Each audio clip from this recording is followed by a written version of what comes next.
everyone. Good noon, sharp at 12. We have started, and I'm just going to obviously give everybody a couple of minutes to join in because a couple of hundreds of you are already here, but I'm still going to wait for a few people more to join in since it's just 12 p.m. But people who have joined in, welcome. Thanks for joining. Welcome to the AI Launchpad by Interview Kickstart. We are very, very happy to host you this afternoon. It's a 3 hour session, both days, today and tomorrow, and two sessions each. Are you, Soumya saying she's getting an echo? So yeah, let me confirm that. Can people hear me clearly, see me clearly? Okay, Manu, thanks for the thumbs up. Yes. Soumya, yes, I think unfortunately it is only for you. You have mentioned is only for me. Yes. Awesome. I think that also got a chat. I can see engagement in the chat already. So awesome. Okay. Welcome guys again, and very happy to see all of you here. Uh, this is a 2 day session, like I was talking about before we did the audio check. I'm going to share my screen and I'm going to tell you what all we cover. So because we are going to be together for the next 2 days, today and tomorrow, I want to know you guys better. So I'm going to keep launching polls to understand what is your background, where do you come from, what do you do, where do you want to take your career in 2026 and beyond. What's stopping you? If anything is stopping you, tell me about that. And I'm going to come in and a little later around 1:30 and talk to you in detail a little more specifically if you want to uh, map out an upskilling plan for yourself, right? So we are going to talk about it a little later, but right now I'm just going to go ahead, share my screen and talk about what we are going to cover today and tomorrow. You guys can see my screen. Just a check I want to do. Yes, great. Okay, thanks. I'm going to get started. Welcome. We have a lot of people already who have joined in, so I'm going to start. This is the plan for the next 2 days, guys, today and tomorrow. So the first session is going to be about RAG. So how we generally go about, because it's an AI launchpad, we tend to cover concepts. We show you practicals. We show you how it is deployed. And so that's the end of the second day, right? So we go from foundations to deployment over these 2 days. So somebody who has not started the AI journey or is just here to kind of refresh some of the topics or see something in action done by our instructors, and I'll talk about our instructors very soon, this is the right place, okay? So first session is about RAG. Second session today itself is going to be about multi-agent systems. Day two, first session is going to about voice AI agents. We are going to, use 11 labs here and take you through this particular third session. Fourth is going to be very interesting, evaluation and observability, which is mainly around measurement. Okay. So as you can see, it's from start to the finish. We are trying to cover as much ground as possible in these 2 days. A little about us, Interview Kickstart, right? Some of you already know us, some of you are new to us, so I'm just going to, for the benefit of everybody, talk about us a little bit. So we are the go-to platform for AI up-leveling as well as interview preparation in India and the US. So we started about 12 years ago in the US in 2014 in Santa Clara, USA, of course. And in India, we came in about 3 years ago. So our courses run in both US and India. The curriculum that we teach is updated for the US and India market both. So that means it is global. And what's special about our offerings is that we offer about 18 different customizations or different tracks in the AI upleveling and interview preparation domain, which is if you are from backend engineering, or if you're from technical program management, or if you're an engineering leader, an engineering manager, or if you're a tech product manager, you all are going to, 18 of you different domains are going to have different journeys with us. Okay, so we do not believe in straight-jacketed approach. I'm going to obviously talk about this a little later in detail. We have had about 27,000 working professionals who have trained with us. and seen some of the outcomes that you can see on the screen in terms of compensation. Now, obviously, we do have a secret sauce, right? Everybody who's able to do this, what we can in front of your screen, has a secret sauce. So our secret sauce is our 700 plus Man Plus instructors. And these two sessions, these 2 days, sorry, are a great way to get a sneak peek into the quality of teaching we do in our general long-term programs. So our programs are generally anywhere between 3 to 6 months to about 9 months, but on an average 6 months. So what we are teaching in these next 2 days, today and tomorrow, it's basically like a crash course of sorts, and we've tried to accumulate everything that we teach in our longer programs. Okay, so you get a sneak peek into some of the best AI practitioners in the industry as of now, working with top names like Google, Microsoft, Meta, Amazon, etc. Right? So these are our instructors, and you're going to get a sneak peek into their level of teaching. So they have their day jobs where they're building these AI systems for the names that I just took, and they also then over the weekends teach you guys the same things, right, in our programs. We have about 200 plus hiring partner companies who help give outcomes to our successful enrolled learners. So yeah, I'll talk more about it a little later. This is the secret sauce I've already covered, but for some of you who want to check, and we have mixed it up a little bit, we have taken some of our US instructors, some of our India instructors, try to show you the length and breadth of the quality we have, and they belong to all of the companies that you can see at the bottom of your screen. So without much ado, I'm going to hand it over to Manu, our first speaker for the day. We are going to have two speakers today. So Manu is the first speaker. He's going to talk about RAG. Manu has had a well-established career of over 19 years. So he's worked with Microsoft, Expedia, Nimbus, and the works, right? He has a high level of expertise in AI, deep learning, software architecture, and he's been doing this for a long time. So I cannot think of a better person who can take you through the basics of AI, set your foundation right. So the next 3 sessions of today and tomorrow are going to be easy peasy for you. So I'm going to hand it over to Manu. Manu, welcome. Thanks for joining in. And while I hand it over to you and stop my screen share, I'm also going to launch a poll, guys. Like I said, I want to know you more because once I come in and talk to you later, I want to know what do you do? What is stopping you from achieving your career goals for 2026? What are your career goals for 2026? So, yeah, let's get this started. I'm going to also post our community links of Discord and Slack in the chat. So that's going to come up in a jiffy. We have our subject matter expert, apart from Manu, of course, Abhinav, who has joined in. So we get a lot of questions in these sessions. So use the Q&A section as much as you can. And Abhinav is going to answer all of them. Okay. And some of them Manu is going to obviously take towards the end of the session. So yeah, over to you, Manu. All the best.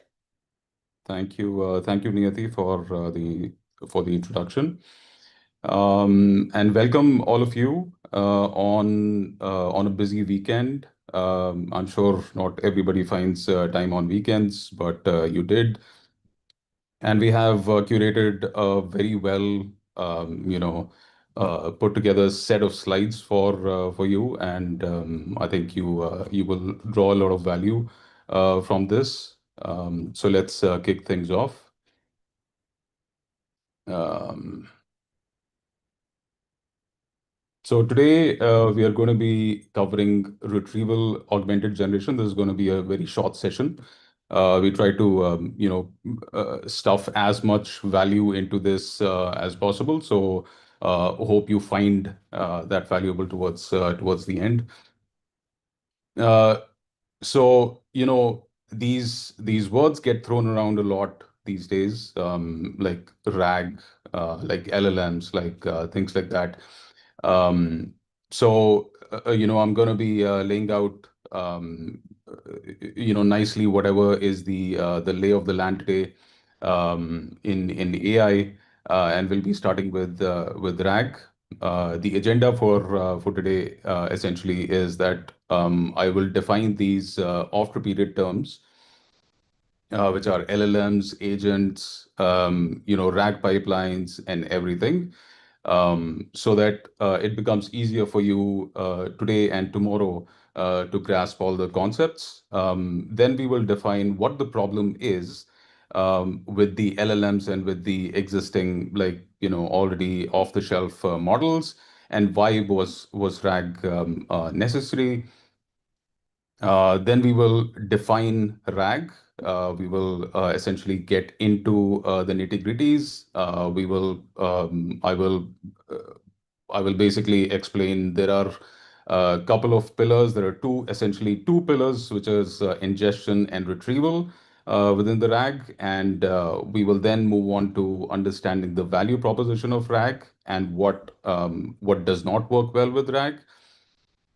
Towards the end, we will also give you a nice demo of Lang Flow.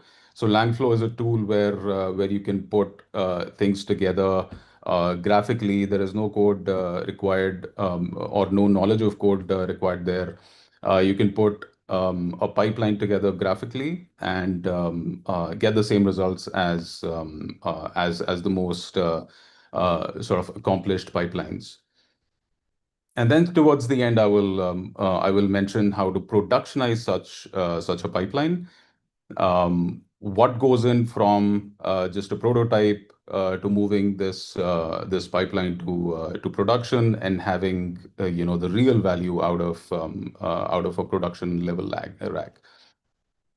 So let's get into this. And in the meantime, I think Abhinav is going to help with all the questions. I will also try to help answer most of your questions. But if I don't, Abhinav is going to be there. Uh, I would encourage people to post their questions on the chat, because there are quite a bunch of you here, and maybe not all the hands that are raised will be addressed. So I encourage you to post your questions on the chat.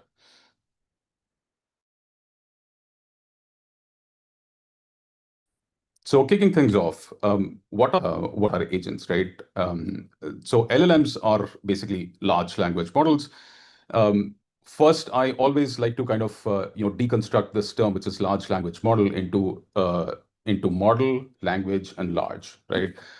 So what is a model? When a toddler, or when a baby is born, they have like a clean slate, right?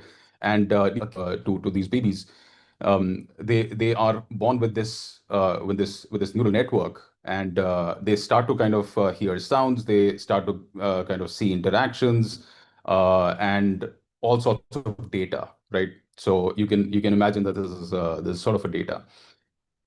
So what happens from there on is that this baby starts to develop a model of the world, right? That's called model. And this is where the name actually comes from, that you begin to form a model of the world around you, right? So a baby, as for humans, a baby is given all sorts of data. It's given image data, it's given language data, it's given sensory data, all of that. But here, for these models, we are only talking about language. So that's why they are called language models. The models that are only fed language data, right? And these models basically are essentially switches and knobs. They're mathematical numbers, and a bunch of mathematical numbers which are modeling the input data that has been given to them. So in this case, in our LLM's case, it's language. That data is language. And by large, we mean there's a large amount of data that has been fed to them.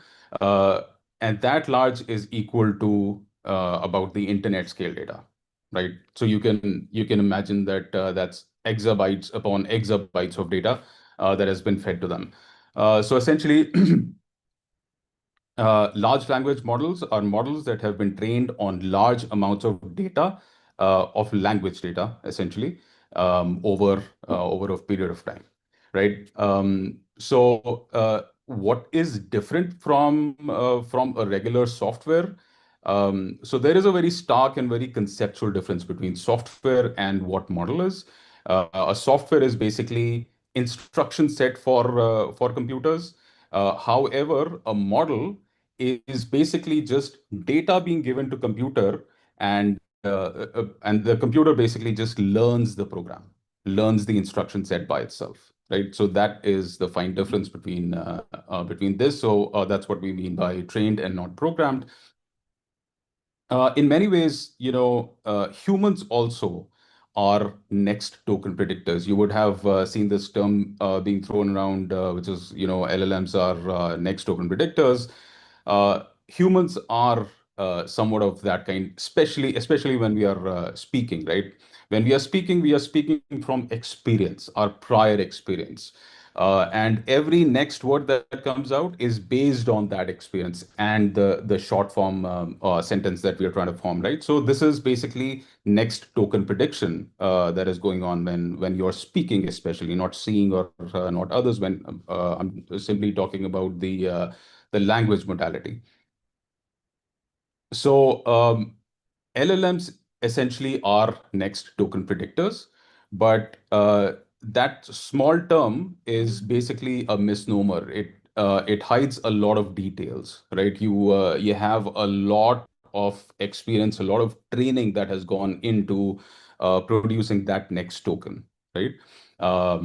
So it basically predicts the next token. Now, I should actually define what token is here. Token, you can take it for a word, but it's slightly nuanced than a word.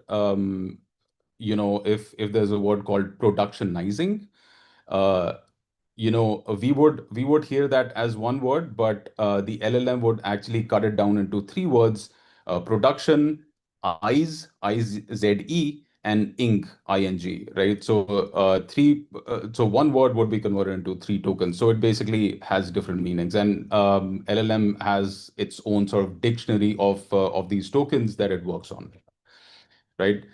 So that's the second aspect. The third aspect is that once we start training the LLMs, let's say you start training an LLM on the whole internet corpus. You start on May, right? May 30th, and let's say you have a bunch of GPUs. Your training goes on for a month, and the model is ready by, let's say, June end, right? And then you start to kind of test and try that. And by the time the model comes out, it's already a good 6 months. So you can imagine that its knowledge that it has been trained on is frozen in time, right? It's only until March. So basically, when it comes on, it still thinks that the time is May 30th, right? That was is its cutoff date. So that's the other aspect. It's basically locked in. The information is basically locked for it. Uh, so a general sort of pipeline that a language model takes to produce that next token is that a prompt or a user question or a user query is given to it. Then it basically tokenizes it. Tokenizing meaning breaking it down into words, like productionize is broken into productionize and productionize and ing. Then it takes the whole statement through its internal numbers, internal neural network, to be specific, and then the next token is predicted, and then this next token is fed again into the network and circle through a number of times till the full response is produced. Right. So this is a um, general sort of pipeline that it goes through. Um,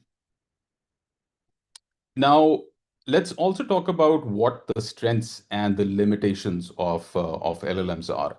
Uh, Strengths of an LLM is that it's very clear to, I think, everyone. We've been using ChatGPT for about 2 years.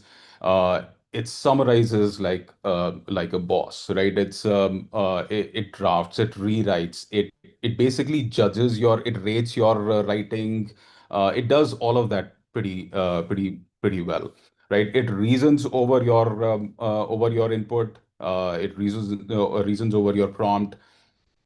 It can follow instructions. You have seen that agentic systems have been built, and agentic systems basically just follow a set of instructions. Excuse me.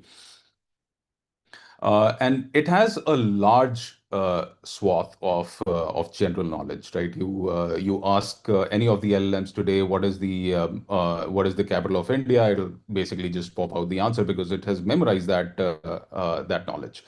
So all of that memory comes to its aid when it's trying to summarize, when it's trying to reproduce from its general knowledge. Also, it has been trained on a number of software projects. So it's already kind of very natural at coding and stuff like that.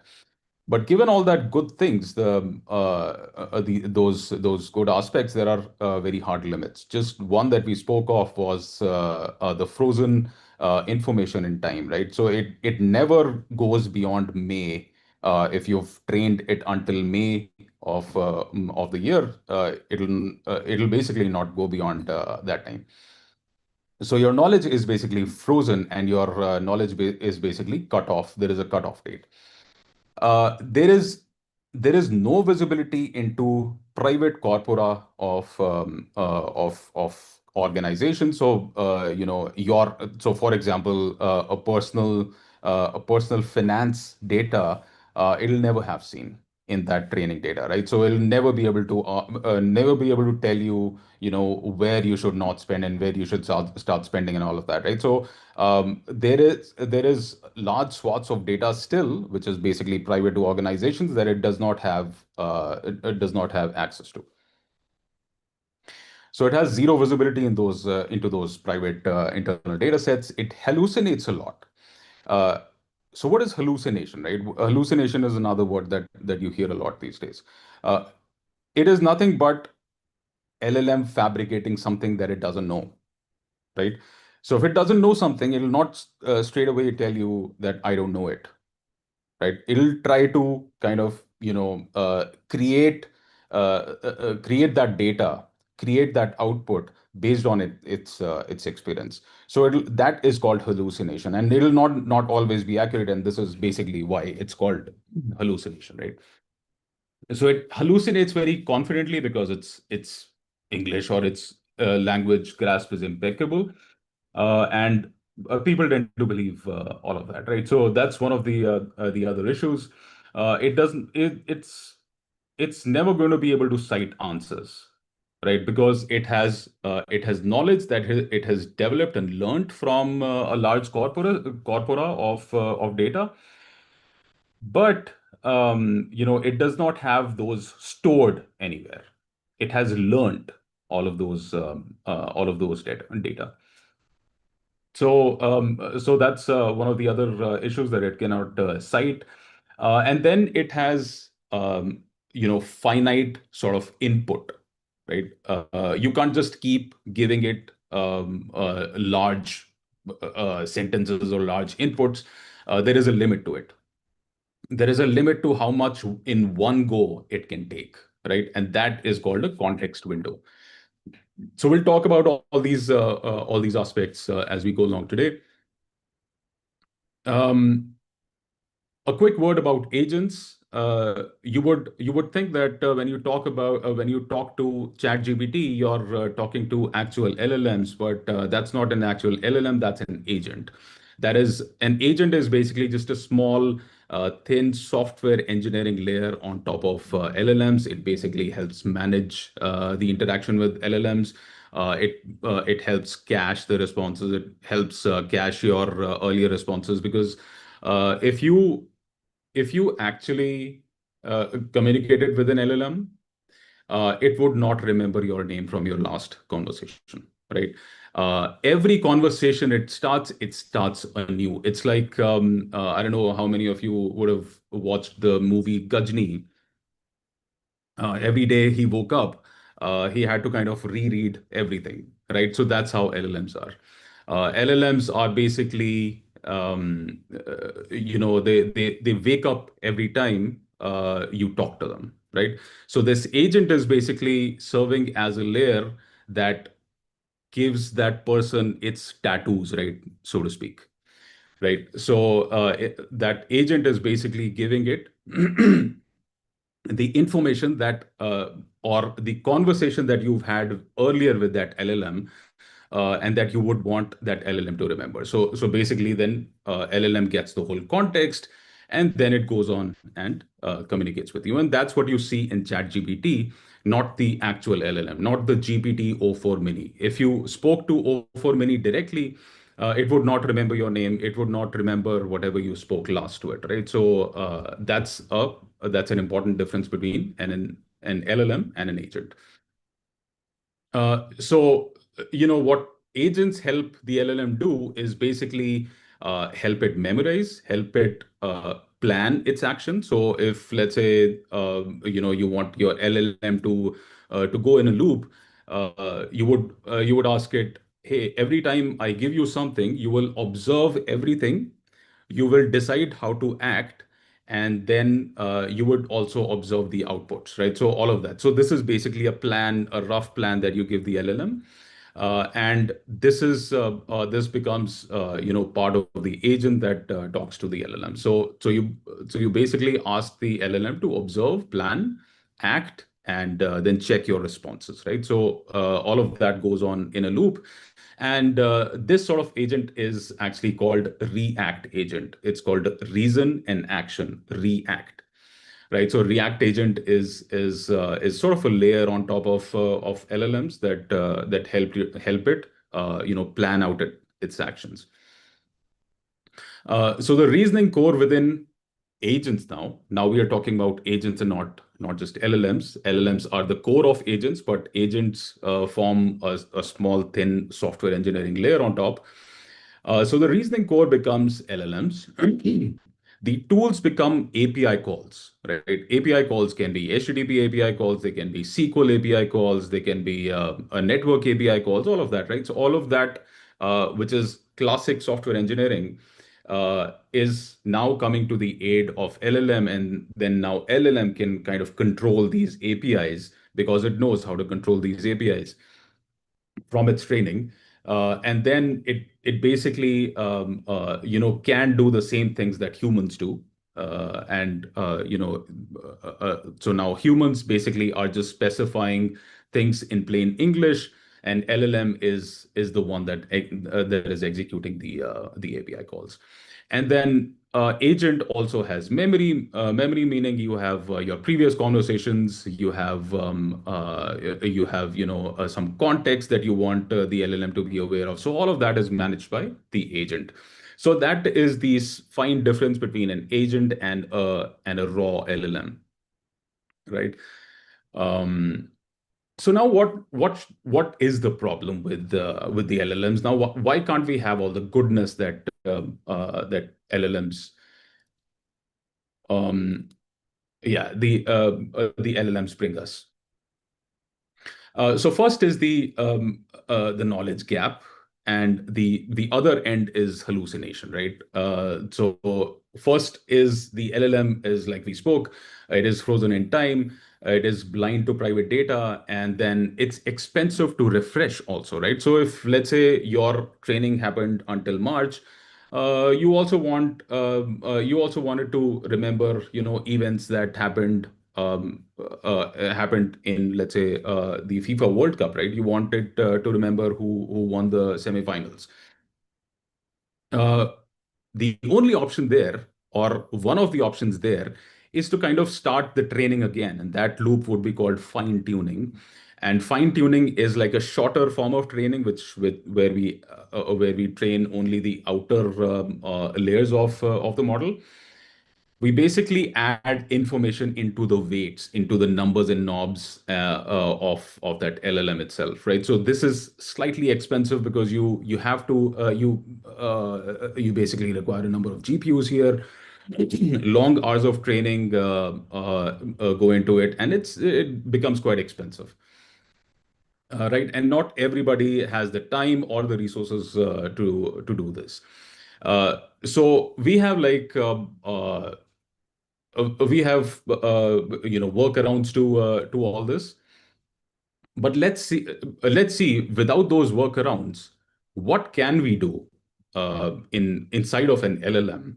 What can we do for it to be able to answer something which is not in its knowledge corpus, which let's say is in our organizational private knowledge, and it has basically no information into it. So what can we do, right? What we can do is, if we have a pure LLM, it has this context window, right? This context window is where is the limit to which it can take in your input at once. So maybe you can put all of the documents that you want answers from. And it turns out that you can actually put the documents into the context window if it allows, if the size of the context window is large enough. You can, and your documents are small enough to fit inside that context window. uh, it actually forms a very good option for you.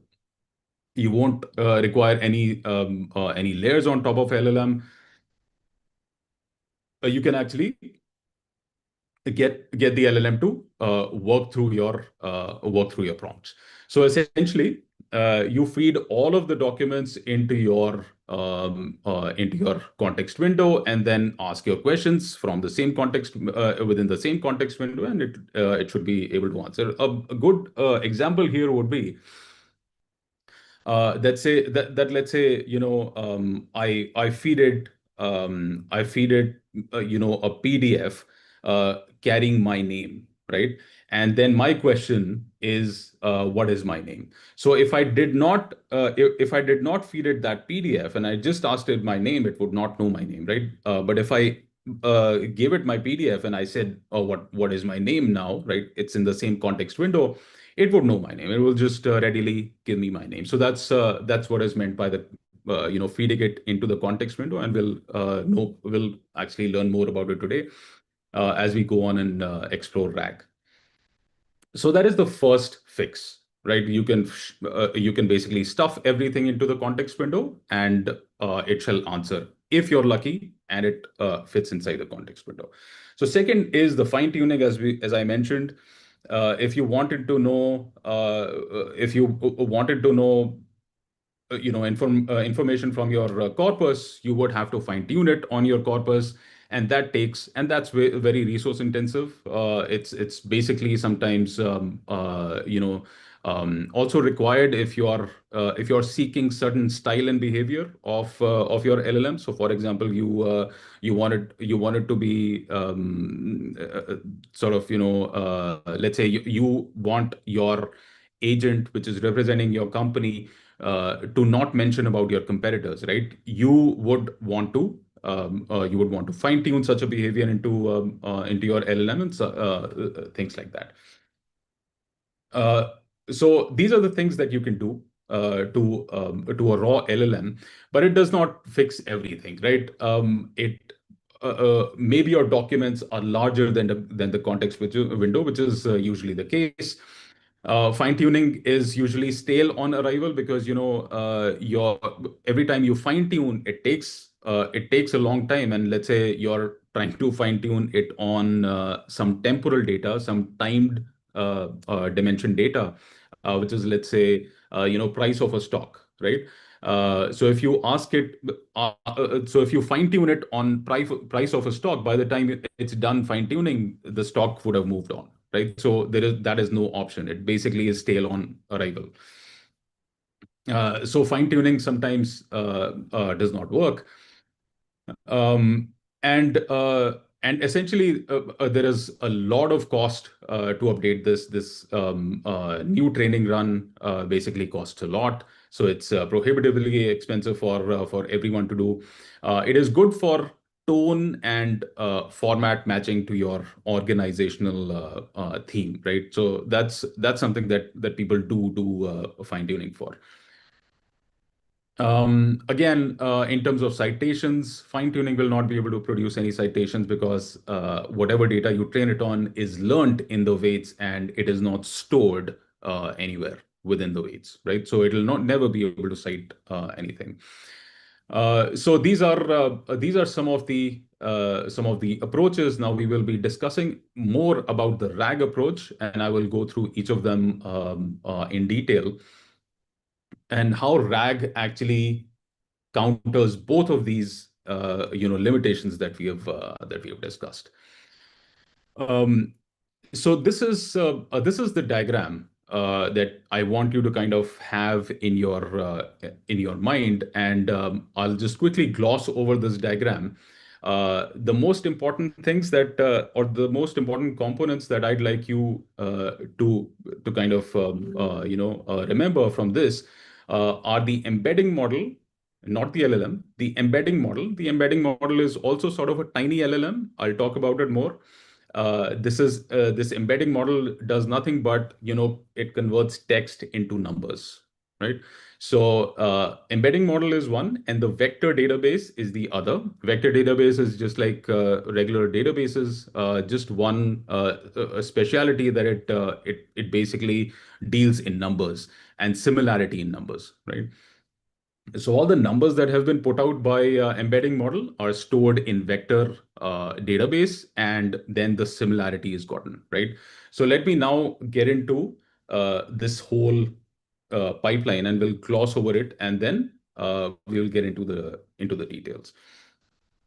So we talked about the context window, right? The context window is only limited. You can't stuff all your documents into it. So what are our options? The options are basically, what if something gave us the independence to uh, only pick out the relevant sections from our documents, right? So if, for example, the user was asking, what is the minimum criteria to join a financial fund, then I would be interested in only the relevant sections from the documents that are relevant to this query, right?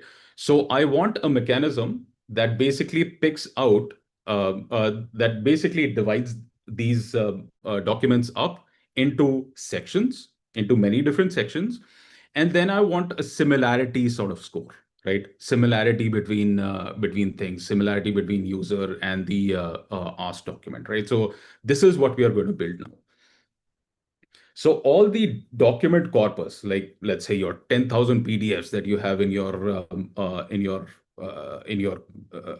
organization's corpus, you would cut each of these documents up. Each PDF will be divided up into its paragraphs, if needed, into sentences, and then run through this embedding model. And then this embedding model will change each of these paragraphs or sentences into numbers, right? So these numbers are called vectors. Vectors are basically just array of numbers. And these array of numbers are not just a plain array of number, right? They hold a meaning. Now, what meaning do they hold?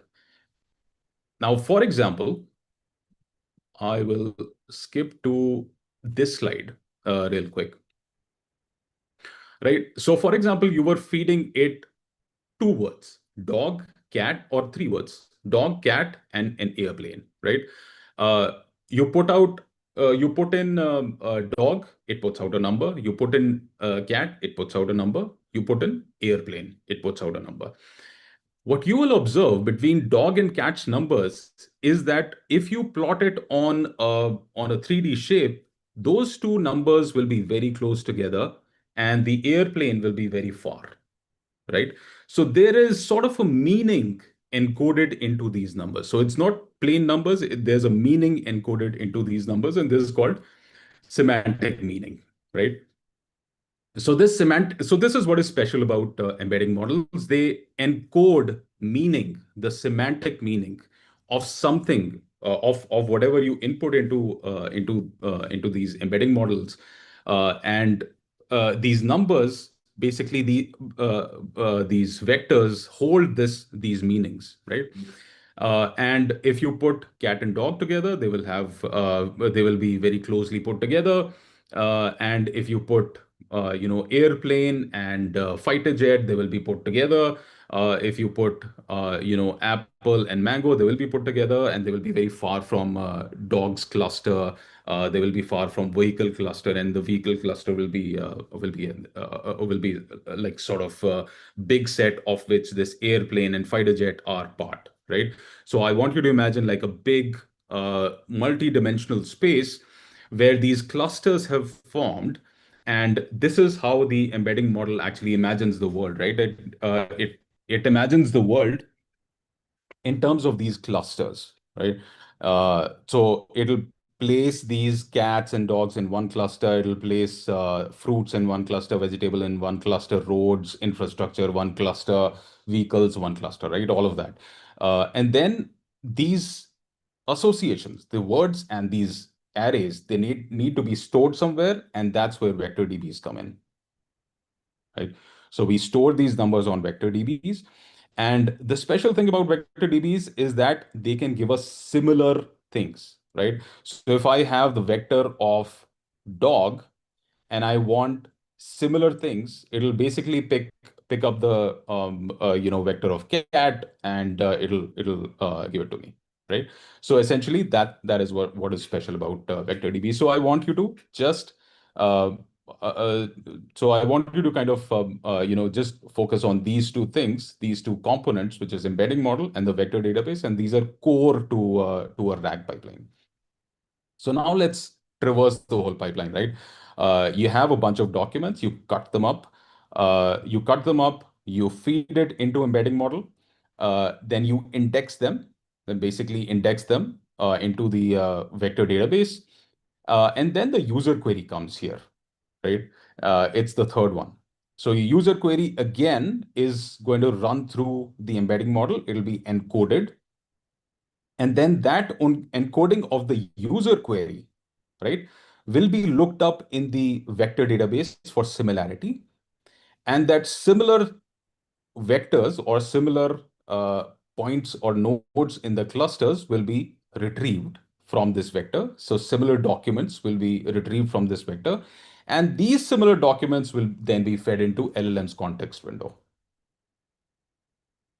right? So I'll go through it just once more so that it lands. Your organization's documents will be cut up into, let's say, paragraphs of each of these documents, and they will be converted into numbers. And this paragraph to number mapping will be stored in vector database. Then when the user query comes, the user query itself will be converted through embedding model. Its number will be looked up into the vector database for similar documents or similar nodes. And then those nodes will be retrieved from this vector database, and this will form the actual context along with the vector, along with the user query. And this will form the whole context window. And then all of this will be given to the LLM. And now the LLM is happy. It has the context, it has the user query that it needs to answer, and it'll generate a response. So this is an overview of a RAG pipeline, right? I know there would be some questions, so please feel free to ask questions. I'll just quickly skim over. There are a bunch of messages here.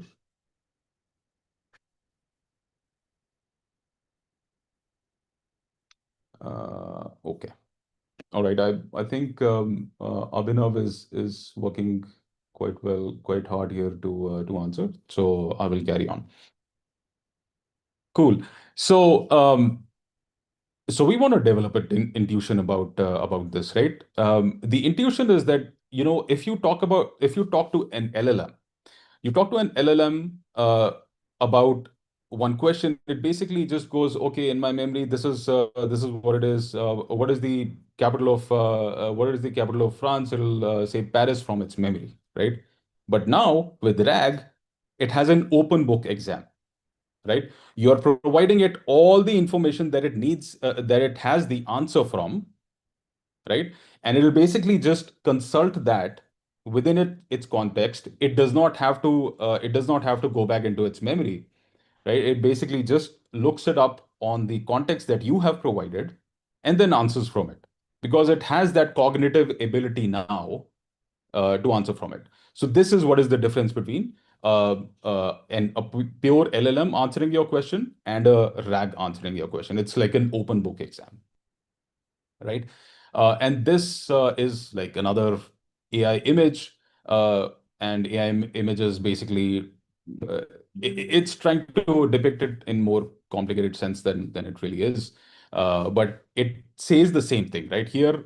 And I want you to focus here on specifically two things. There is this blue row or blue path, which is this, the upper path, and the query path. So this is the retrieval path. The blue path is the retrieval path, and this is the retrieval path. The query path is the retrieval path, and this is the ingestion path, right? The blue one is the ingestion path, and the second one is the retrieval path. Now, why do we call it the ingestion path? The ingestion path is where you prep up the database, you prep up the vector database, right? You configure all the mappings between the paragraphs from the PDFs into their numbers, right? Right. So you have to basically prep up the database, and then you open it up for user query, right, which is the retrieval path. So these are the two pillars of a RAG system. You basically prep up a RAG system first, and then you open it up for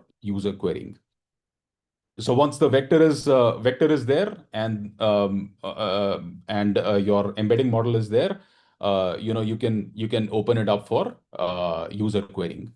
So essentially, it's the same pipeline that we discussed, but now divided into cleanly two parts. One is the retrieval path, and one is the retrieval path. The below one is the retrieval path. The one above is the ingestion path.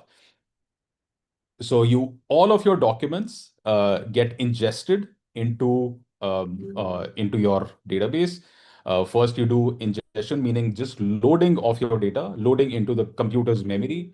Then you do chunking within the computer. You cut up your document. Then you convert those into numbers. They will be vectors. They will hold a meaning, and then you will store those mappings, those paragraph to vector mappings into your vector database. Now, this vector database is now primed, and it's good to go for user querying. Now, when the user comes, its user prompt is basically converted into a user vector query through the same exactly the same embedding model, right? So this is very important for you to use the same embedding model for the user query as you did for creating your vector database. Right. So this is one of the nuances, and this becomes, an important interview question as to why this is. So you need to do this, and you basically then convert it into a vector using the same vector DB. So it understands the same meaning, right? It keeps your user query in the same sort of space, right? It understands your query similarly as it understood the data. And then it retrieves the relevant chunks from the vector database and then augments the prompt. And this is where retrieval augmented generation comes from. It augments the prompt. It adds to the prompt. It constructs your prompt using the context and the user query itself, and then gives it to the LLM. Right here, this is the LLM. Finally, the whole context has been built and has been stuffed into the LLM. The LLM has only the required pieces that it needs to answer from, and then it generates the final answer. Right. So this is the retrieval path. So just remember two paths. One is the ingestion path for priming your vector database, and the other path is the retrieval path. Moving on. So this is again the sort of solidifying the same information. Ingestion path and retrieval path. Ingestion basically happens offline. You do it in your own time when your setup is not open for users, and then retrieval opens for the users and starts serving the user queries. Cool. So a few important points here are that your latency can be in minutes in ingestion, but it is required to be sub millisecond or sub second for interaction with users, right? You don't want your users to keep waiting, and there are a number of things that go into ensuring that, which we'll talk about. Um, so now, what are the different components that go into creating a RAG, right? We talked about vector database, and we talked about embedding model, and of course the LLM. But what are the other three components, right? The other three components that we just mentioned here a little bit was the document loaders. It is basically something that loads in your document into the computer's memory. Then there is a chunker. A chunker is basically nothing but cutting up a document properly. So that this properly is an overloaded word. We will look into how properly is chunking is done. You can't simply just cut up a document in separate paragraphs. As it turns out, we need a lot of context between paragraphs, so there has to be some overlap. There are different sorts of documents, like code documents, like JSON, like regular PDFs, reports, right? All of these need to be differently chunked, right? So chunking it may sound very simple, but it has some nuance. So we'll talk about all that. And then embedding model that we talked about, it just converts these chunks into numbers. And when I say chunks, it can be a word, it can be a sentence, it can be a paragraph, it can be a whole document, right? All of these will be converted into one representation, one vector, right? And that vector can be 384 dimensions long, 384 number of array, array of integers, or even thousands of array of integers, right? So it'll be a very long number. And then there's the vector store, which stores these mappings, the mapping between your paragraph to your numbers. Then there's the retriever. Retriever is the connection to this database, and it basically selects the top k chunks. It basically re-ranks and all of that. And then ultimately the generator. When everything has been retrieved, and all of this, at least these four boxes are classical software engineering, right? This embedding model and the LLM model are mostly models, machine learned models, but the rest of the four are software engineered components, right? So this context has now been retrieved. Along with the user query, it gets stuffed into the LLM, and then LLM has the context, and it basically then answers. So now let's take a deeper look into ingestion, right? From ingestion point of view, I think you do have a slight idea, because we discussed raw documents are loaded up into computer memory. It basically is called a document loader. All sorts of documents are readable by this loader, and you can use your loader to read CSV files, to read video files, to read audio files, all of that, right? So document loading is one of the crucial steps. Then you basically sometimes also normalize this data. You want to, and normalizing, meaning that sometimes in PDFs you don't want the headers or the index of the page, right? You want to let it go, right? Because it basically is contaminating your context, right? You don't want that. So footers and headers, all of that needs to go. So you need to do some cleaning up, and then you chunk and split. You basically use chunkers.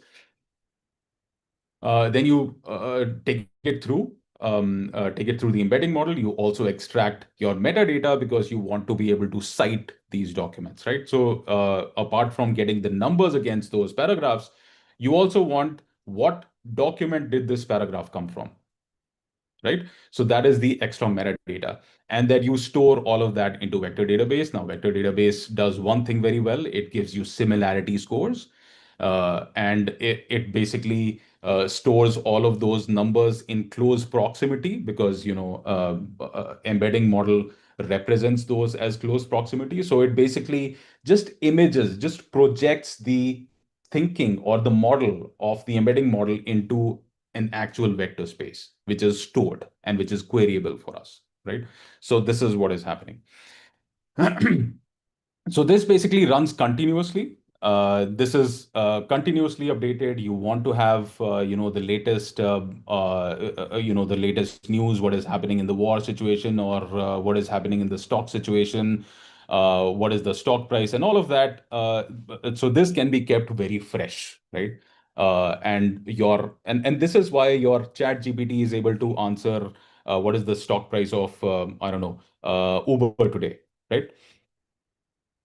This basically is run continuously. It is idempotent by design. It is just it is just software and engineering criteria where if you run one document more than once, your system should not fail, right? So that's basically just what is idempotent. And looking at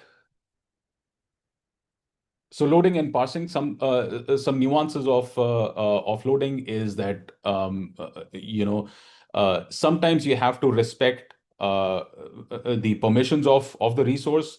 You would not be As an engineer, you would not want to look at financial data or the sales data. As a sales agent, you would not be worried about what the architecture is, right? So all of that needs to be kind of separate. And it has to have a number of connections. So this is mostly software engineering a problem. And then there are certain things that that can go wrong during this loading and parsing. Uh, your tables, they cannot be kind of chunked up, right? You can't like cut your tables, right? So you can't that ties into what I was saying earlier, that you can't use a flat chunking strategy for every document. You have to use different chunking strategies for different documents. So for example, tables, you can't the numbers will lose their meaning if you cut a table down the middle. Right. And headers and footers, like I mentioned, they pollute the page, so you need to kind of clean them off. So these are some of the nuances that we kind of take care of in our RAG pipeline.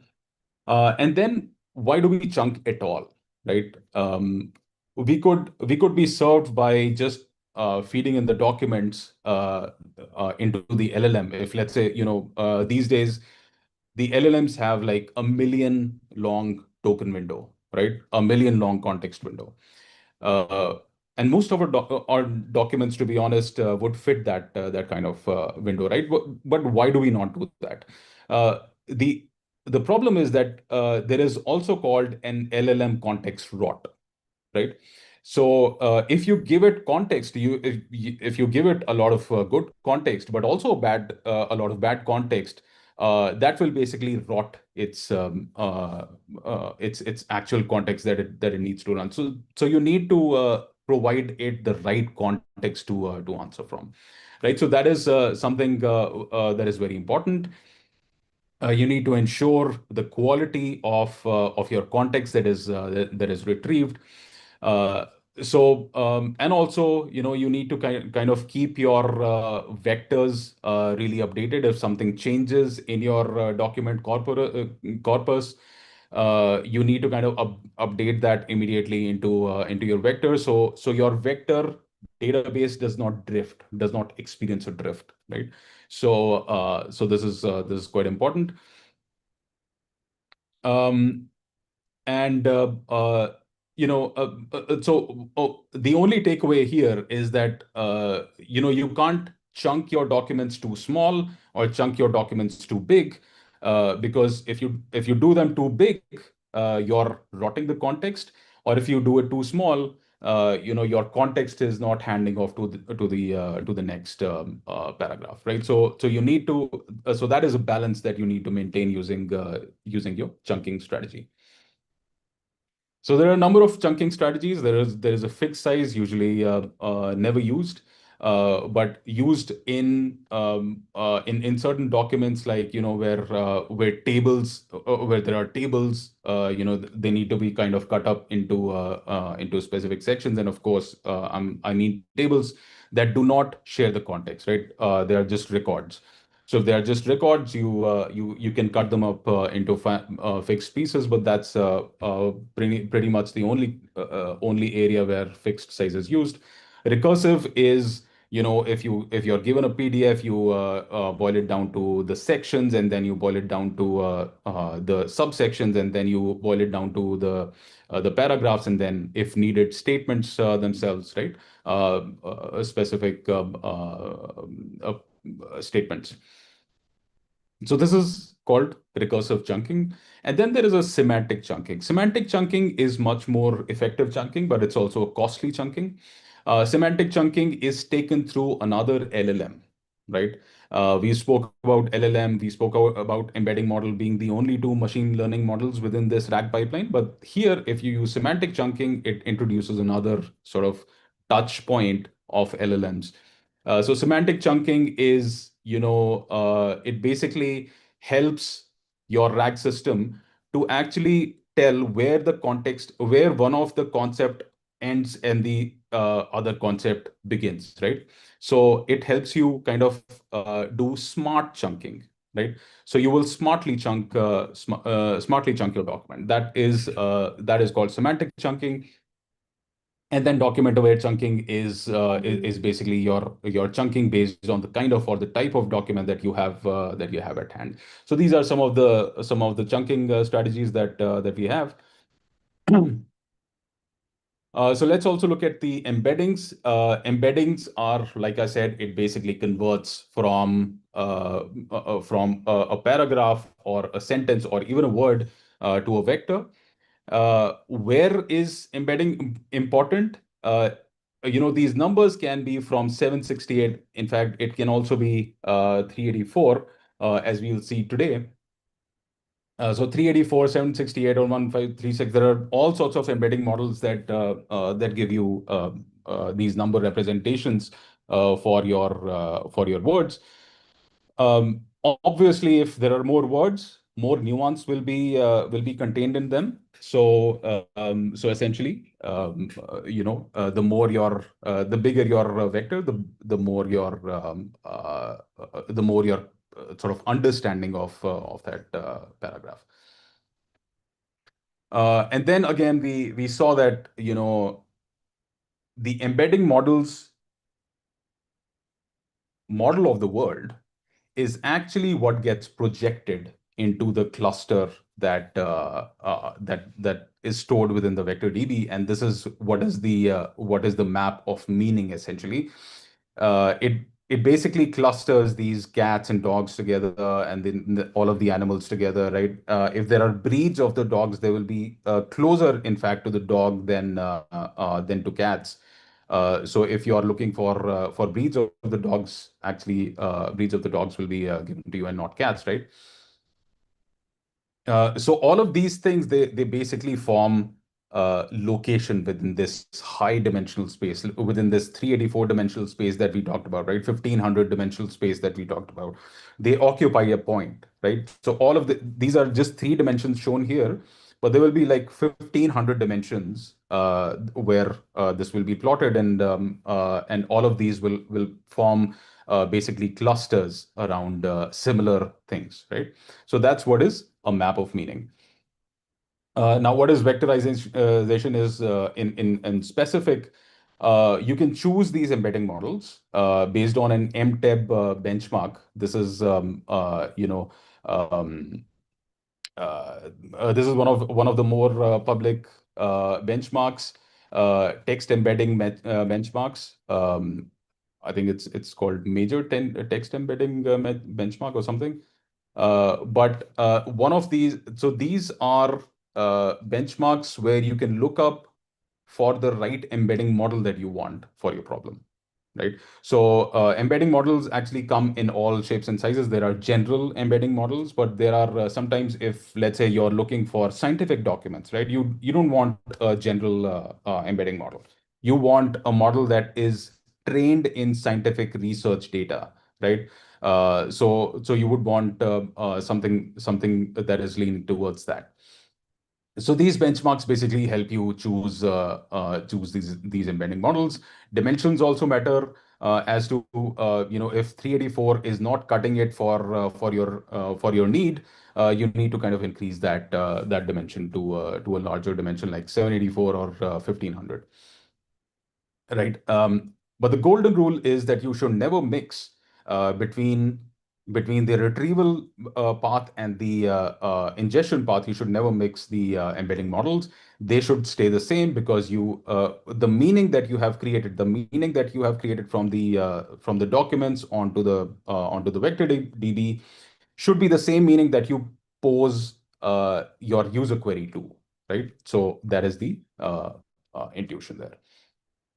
So if you change the models later, you will have to kind of rewrite the whole set of vectors that you have stored into your vector store.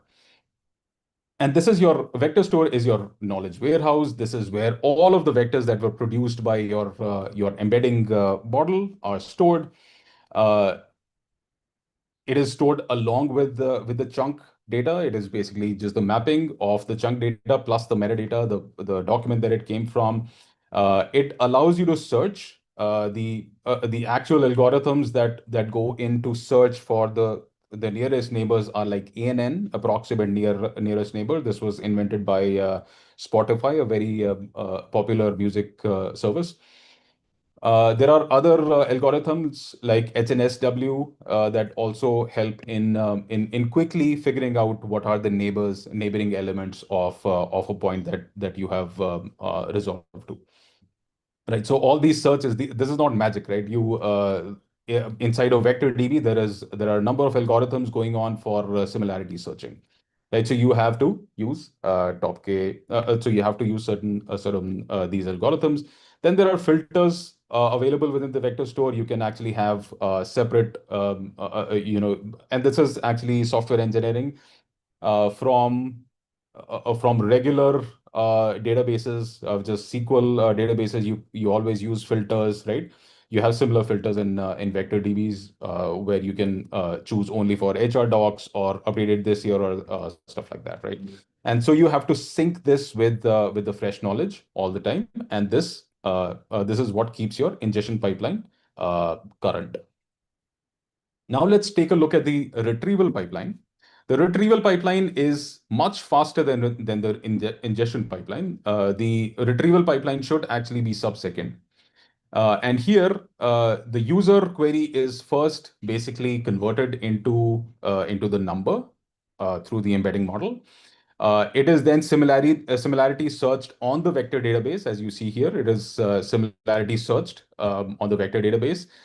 It will basically re-rank. So let's say the search produced 10 documents, 10 top similar documents, semantically similar documents. You would then score them, right? You probably want just 5 of them, right? So you would re-rank and get 5 of them. Then you would pass it on to context assembly. You would nicely and properly format that prompt that this is the context, and you would want this for the LLM to guide the LLM in the right direction, right? That this is the context, this is where you need to answer from, and this is the user's query, and you should be helpful assistant and all of that. So this is where that composition of the prompt or the augmentation of prompt is happening. And then it moves on to LLM generation, right? And then the response. So basically, this is retrieval at a glance. You also understand the query. There is one very important thing that happens within production RAG systems, that sometimes your users will just say, "What about refund?" Right? You need to kind of expand that query into what is a refund policy and how does a customer request a refund, right? All of that is part of your RAG system. It becomes part of your production RAG system, right? So we will talk about these aspects in a little more detail. Then there is semantic search. So semantic search is what I just mentioned. That semantic search is search in terms of meaning, right? So if I search cat, cat, although is just a keyword, but let's say I search for where did the cat sit, right? And where did the cat sit has a particular meaning, and this particular meaning is embedded in the vector that was put out by the embedding model. So this is where the semantic search comes in, right? So semantic search and keyword search are two of the pillars of RAG. You can use both the BM25. It's called the BM25 search, the keyword search, and the semantic search, which is given to you by vectors, and you can combine both of them and then have better sort of RAG systems, right? And then you put all of that together into an augmented prompt, right? And this is where the RAG, retrieval augmented generation, the A is coming from, right? So this is the augmentation that is happening off the prompt. So this is the anatomy of an augmented prompt. The system rule go first. You answer only from the context. This is what we are telling the LLM. The LLM also needs to know the retrieved context. So this is something that we retrieve from the vector database, and we feed it into the context. And then finally the user question, right? So this whole thing forms the context, and it fits very naturally into the small context window that LLMs provide us. And this is how an augmentation happens of this. Now let's take a look at what is the value provided to us by RAG, right? And what are the limitations of RAG, real quick. So RAG obviously fixes a number of things that we earlier talked about. It is always current, where LLMs were not always current. Their knowledge was frozen. LLMs could not cite documents. RAG can cite documents because vector DBs have that metadata with where the paragraph is coming from, which PDF is the source of this paragraph. All of that is retrievable now. So citation is quite possible. Auditing is equally possible, naturally. And then there are fewer hallucinations because now you're giving it a specific directive. The LLM is being given a specific directive that you answer only from the context, right? And this is basically the first clamp down on the hallucination. So there are no hallucinations that happen after this. I mean, there could be some hallucinations that happen after this, but this is one of the major levers of stopping hallucinations. And then this is cost efficient. You can use LLMs that have been open sourced, that are available for very cheap. And then you have your corpus maintained and your vector database maintained in-house. You basically do that for pennies on the dollar, and then retrieve whatever is needed from the LLM, right? So it is very cost efficient. It is permission aware. You can impose permissions on what sort of data you need to retrieve from the vector database and all of that, right? So all of these are basically the fixes that have been applied by the RAG. Now, when is RAG the wrong tool, right? So sometimes you will see that RAG still gives you now ChatGPT, like in earlier days, right? It would actually give you information on something that OpenAI did not intend. Let's say which model is better? Is Anthropic's model better, or OpenAI? They will just be very honest, right? So you want to kind of control the style of this, and RAG does not do that, right? So you want to kind of control the style. That is a fine-tuning subject of fine-tuning, right? So you kind of need to fine-tune for adjusting your style and behavior. For pure reason and creativity, for example, you wanted to solve a math problem, you wanted to generate some code. It is not coming from your corpus, right? That is still raw LLM capability. So for pure reasoning and creativity, you don't need RAG. For a very tiny or static corpora, for example, there's a shop which has like 100 documents. You can actually shove all of those documents into the context and expect a good answer, right? You don't need to set up a full RAG. Then structured and aggregated queries. So for example, SQL queries, you need to generate SQL queries, you need to generate structured aggregate results. You don't need RAG, right? Again, it ties into the coding generation, that it can also generate SQL queries. For that, basically, you need tools and not RAG. We will talk about tools in a bit.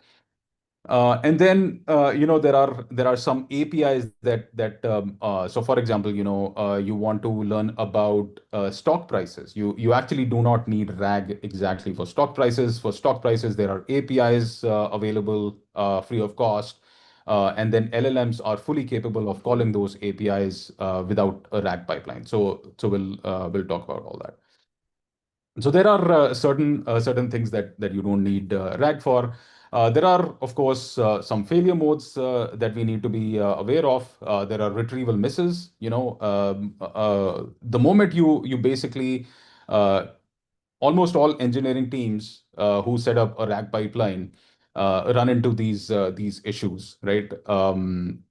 As soon as you set up a RAG pipeline, it'll just say, "I don't know the answer," right? And you're left scratching your head as to where this might be coming from. So this could be a retrieval miss. You could the embedding model did not like encapsulate the whole problem properly, and it ended up sort of retrieving the wrong component, wrong paragraphs or wrong nodes, wrong chunks, in fact. And ended up giving a wrong answer, right? Not really up to the mark answer. So that is a retrieval miss. And then fragmented context. Sometimes we cut up the documents where they don't need not be cut up, right? The context gets divided between two chunks, and that's no good, right? For a pipeline. Then there is stale index. As you go along, obviously your vector is frozen in time, so you need to kind of keep it feeding to kind of keep it moving along with the times, and keep it from being stale. And then sometimes there are chunks that were retrieved but were lost in translation. So sometimes they were ranked too low, and they were cut in the re-ranking and stuff like that. So and sometimes your system will actually still hallucinate despite you giving it proper directions. We will talk about how to fix these problems in the last section, but there are some of the issues. These are some of the issues that plague it. And lastly, the permission leaks. You don't have like proper permission boundaries, and sometimes the context leak into one rule from the other.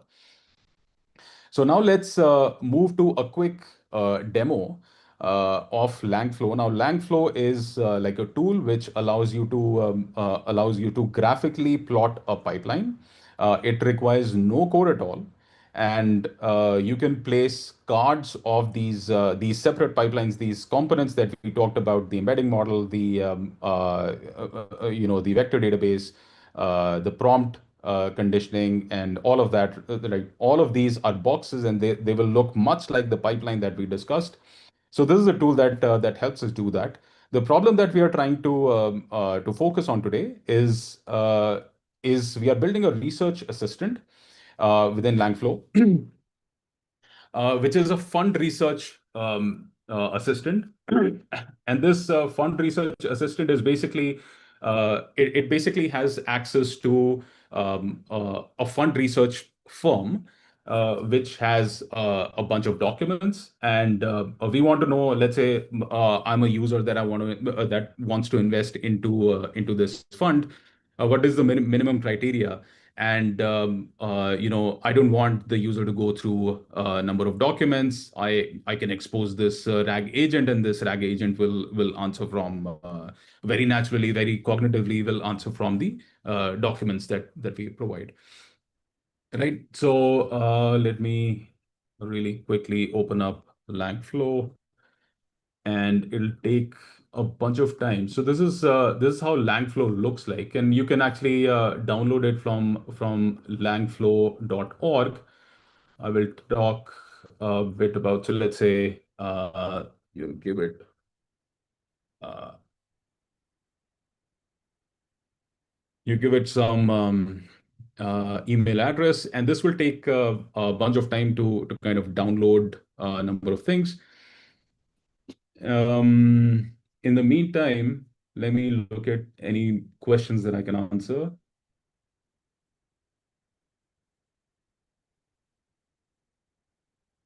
Any pressing questions that I can answer for now? I think there are a bunch here. I think Abhinav has answered most of them while you were Most of them, speaking. yeah, I see Yeah. that. I see that.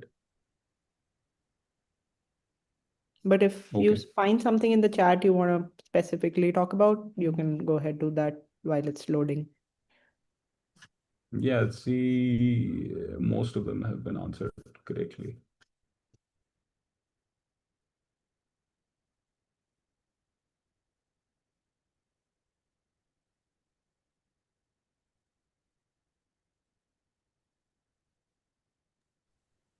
Meanwhile, guys, Manu is going to show us a demo right away as soon as Langflow loads. Yeah, as And this sort of starts.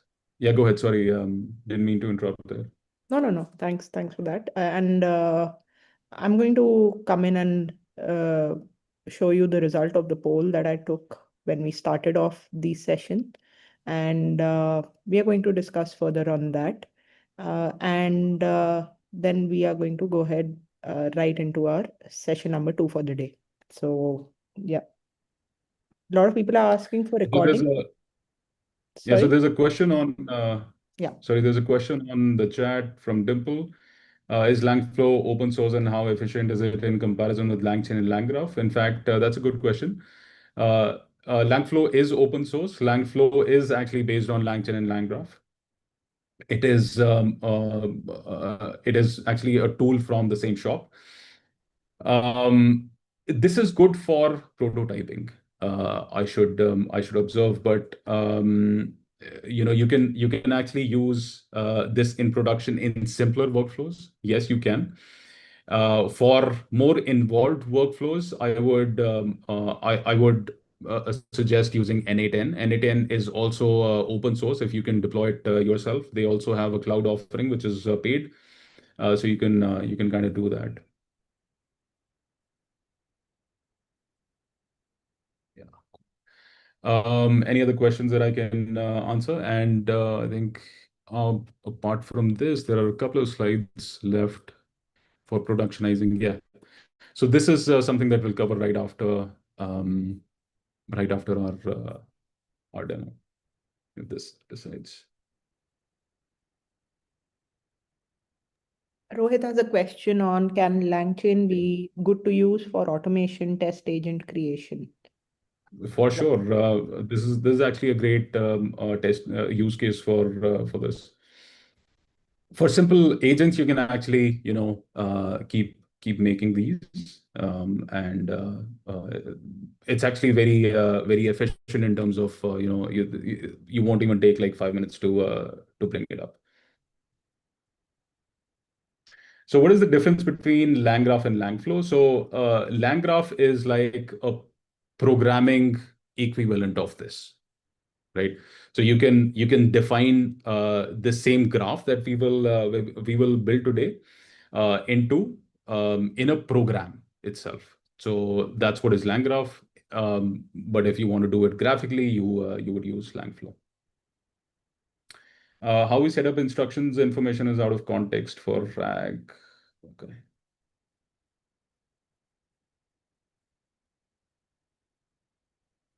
How we set up instructions if information is out of context for RAG agents. Not sure if I understand that correctly.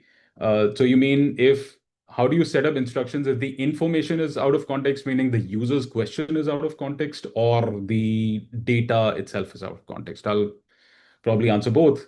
If user's question is out of context, then it basically simply says that I don't know the answer. If the data itself is sort of it does not pertain to what the user is asking, it's again, it's going to say that it does not know the answer. So essentially, in both cases, it will just say I do not know the answer, unless you leave some gaps for hallucinating, in which case it will hallucinate, right? Hallucinate meaning it'll fabricate an answer, right? So that's what will happen. Surajit says, as a beginner, I don't know why it's taking so long. So as a beginner, I think I can take a few more questions here since this is taking time. As a beginner, these RAG concepts are giving me a very good overall idea. I will certainly listen. Okay, that's not a question.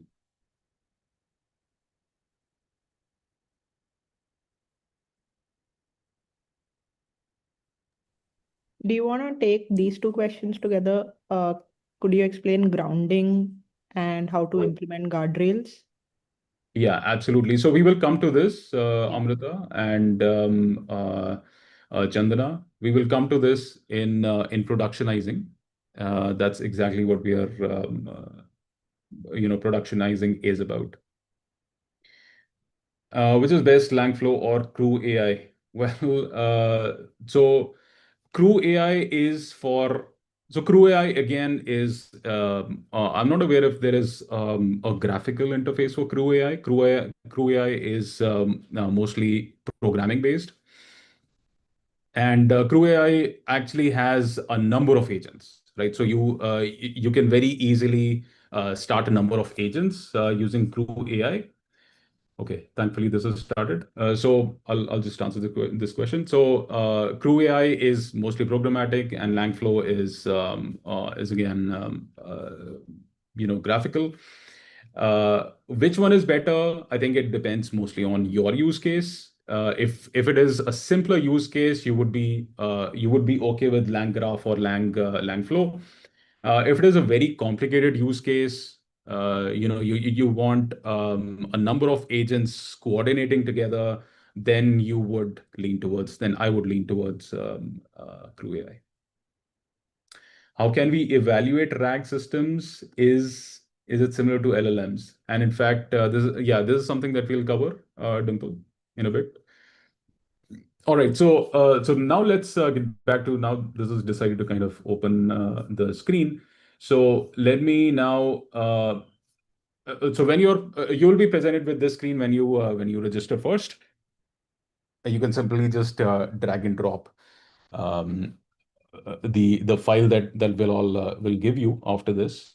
Um, so that will be like North Haven Fund Research Assistant, and this is actually a RAG pipeline which I'll go into.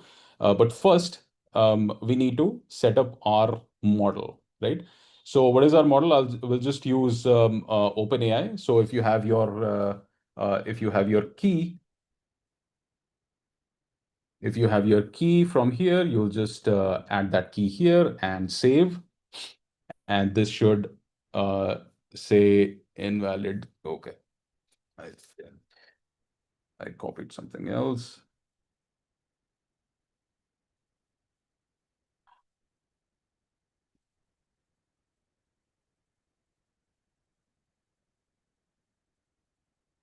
Okay, it's happy. So we want to select the models that we are interested in. So I'm going to go with O3 Mini. This should be fine for the simple questions that we pose it. And this is the first step, right? So we set up our our model. What we want to do now is to set up our knowledge, database. So we basically then add all the bunch of files that we want to add to this knowledge database. And this, I will remind you that this is the ingestion pipeline, right? So the ingestion pipeline was much slower. It would prime the vector database and everything, right? So this is here we are trying to prime the vector database. And the vector database is Chroma. This is one of the vector database offerings, and we are using this because it is essentially local to your laptop. You can also use other different ones like FAISS. It is Facebook's implementation of similarity search. Then there is AstraDB, there is PG Vector, there is Waviate, a number of Vector DB offerings, right? But this is local, so we're going to use this. And let's just refresh the models. Here we are going to choose this, and out of the three embedding models, let's just use a small text embedding model. And then we will name this something, North Haven. North Haven knowledge base, right? Uh, and then just next step, and then just create. So essentially this will, I think I forgot to add the folders here. Yeah, just go North Haven. North Haven, let's just do that.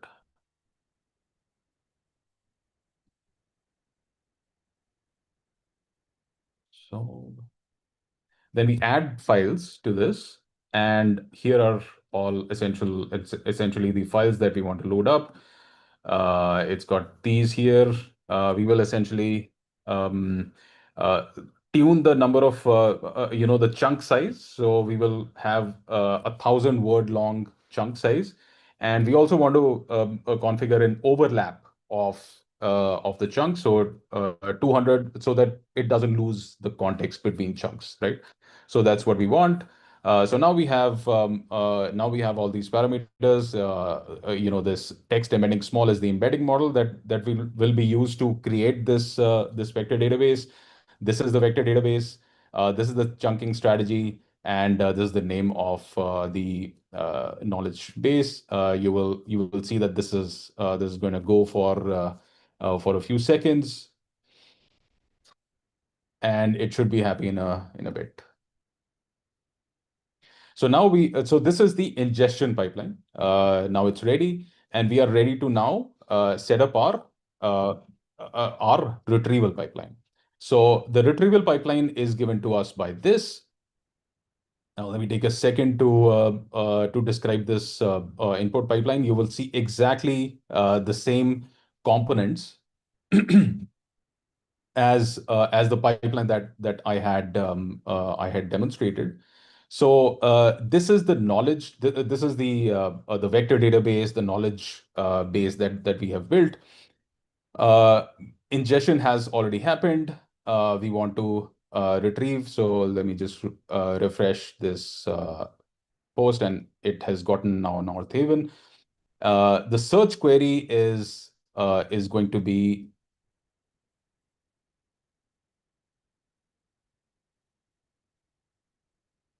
I don't know why this is not connected to this. So this should be connected to this. And yeah. And this should also be connected to this.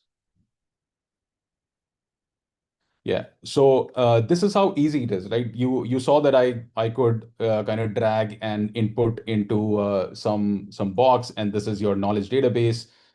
This is the parser of that information. This will basically parse that information and chunk it properly.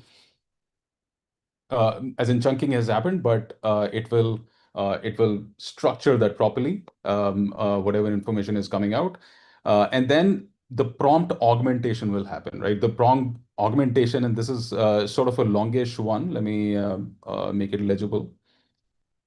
This is the prompt that we wanted to kind of execute. You are North Haven Fund Research Assistant, and this has you will see that this has some placeholders. So this is the chat history, and chat history is coming from this message history. You can, in fact, make your own fill in the blanks here. If I remove this, it'll basically just remove this, right? So if I remove that, it'll basically remove this. So I'll just add that here and basically add that back here. So now, you know, I spoke about that your user query, which is this chat input, needs to go into knowledge, which means that it goes through the embedding model, right? It is converted into numbers. And then those numbers are seen, the similarity and whatever other points it is similar to will be pushed out of here, and then it'll be passed nicely structured and passed into the context here. And here is the prompt composition that is happening, right? And then we feed it to GPTO 4o Mini. I'll just choose O3 Mini from here, which I just selected outside. And then rest of it I can actually let go. System message, you see here that you are North Haven Research Assistant, and you can actually change this at will. I also want to show you one other thing, that your answer should be grounded, cited, and genuinely useful, right? So this is where grounded comes from. So basically, grounded is grounded in actual documents, right? Not hallucinated, grounded, anchored to the documents. Right. So this is where the composition is of the prompt is happening, and then the whole prompt is given to the language model. This is the language model that we are using. This is the input that's coming from the prompt composition or augmentation, and then the final output will be given to chat output, and this is all nicely laid out as a graph, right? And once you're done with all this, you essentially just go to playground, wherein it'll just basically say, we'll show you a chat interface, and here you can actually ask something, right? What is an LLM? Let's say. What do you think it'll say here?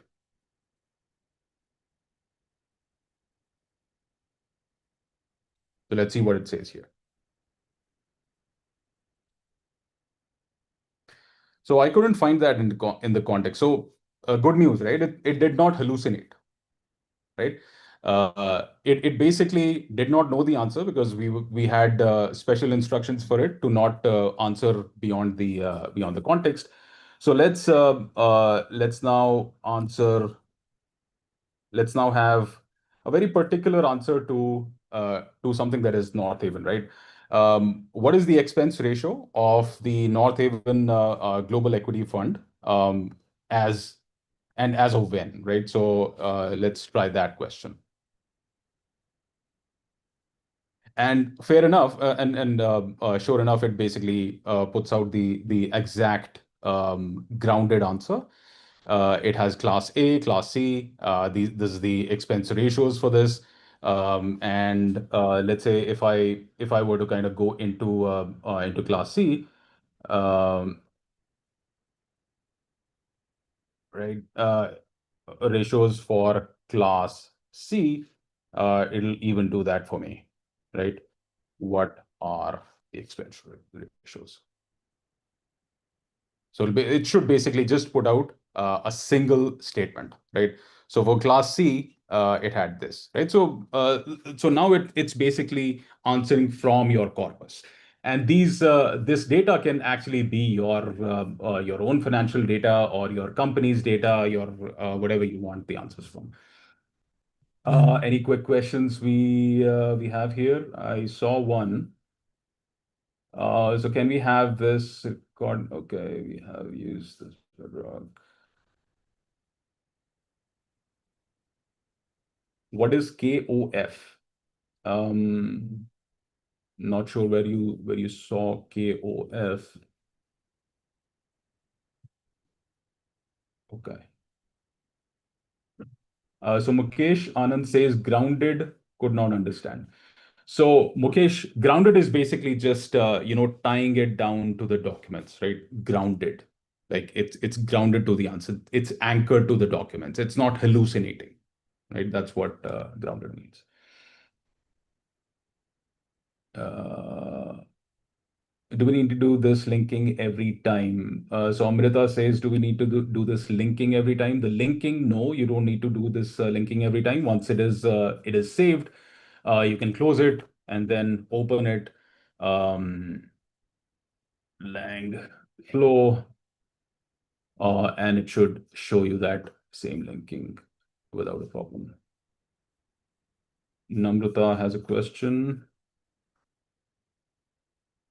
Let me actually look in the questions.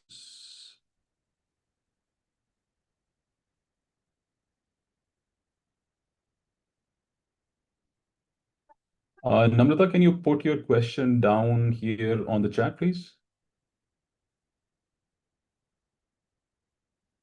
And most relevant data get vector DB plus. Okay.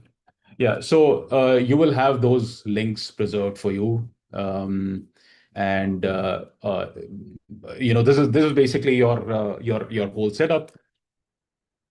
So this is what I want to kind of cover in terms of Langflow. You actually can build a fully functional RAG pipeline. Are we going to cover anything related to MCP and A2A protocols? Perhaps later. I think not in this session, but in the later sessions in today or perhaps tomorrow, you will have somebody touch upon those. Okay, so let's move to the last section of today, productionizing RAG, right? So if you build a demo like this, it basically takes 5 minutes. But as it turns out, if you take it down to production, it is not the same story, right? There are a number of things that go wrong. So people will ask your LLM to basically give out the formula for making bomb, I don't know, right? Stuff like that. So for such cases, we build aside from the actual pipeline which is shown in solid blue. In dotted blue, we show components that go around that pipeline. The software components, the software engineering components that go around this pipeline to ensure optimal functioning. So guardrails are one of the first ones. Guardrails are something that ensure that it performs within limits, right? Your LLM is performing within limits. What that means is, it does not give out passwords. So, for example, I ask for emails of all the employees, right? It should not give it out, right? Even if it has access to those things, it should not give it out. I want I don't know. I want passwords. If some user asks for the passwords, it shouldn't give it out. So those are ensured by guardrails, right? So guardrails are both put at the entry and the exit of a RAG pipeline. So at entry, you want to kind of classify your user question as harmful or out of context and all of that.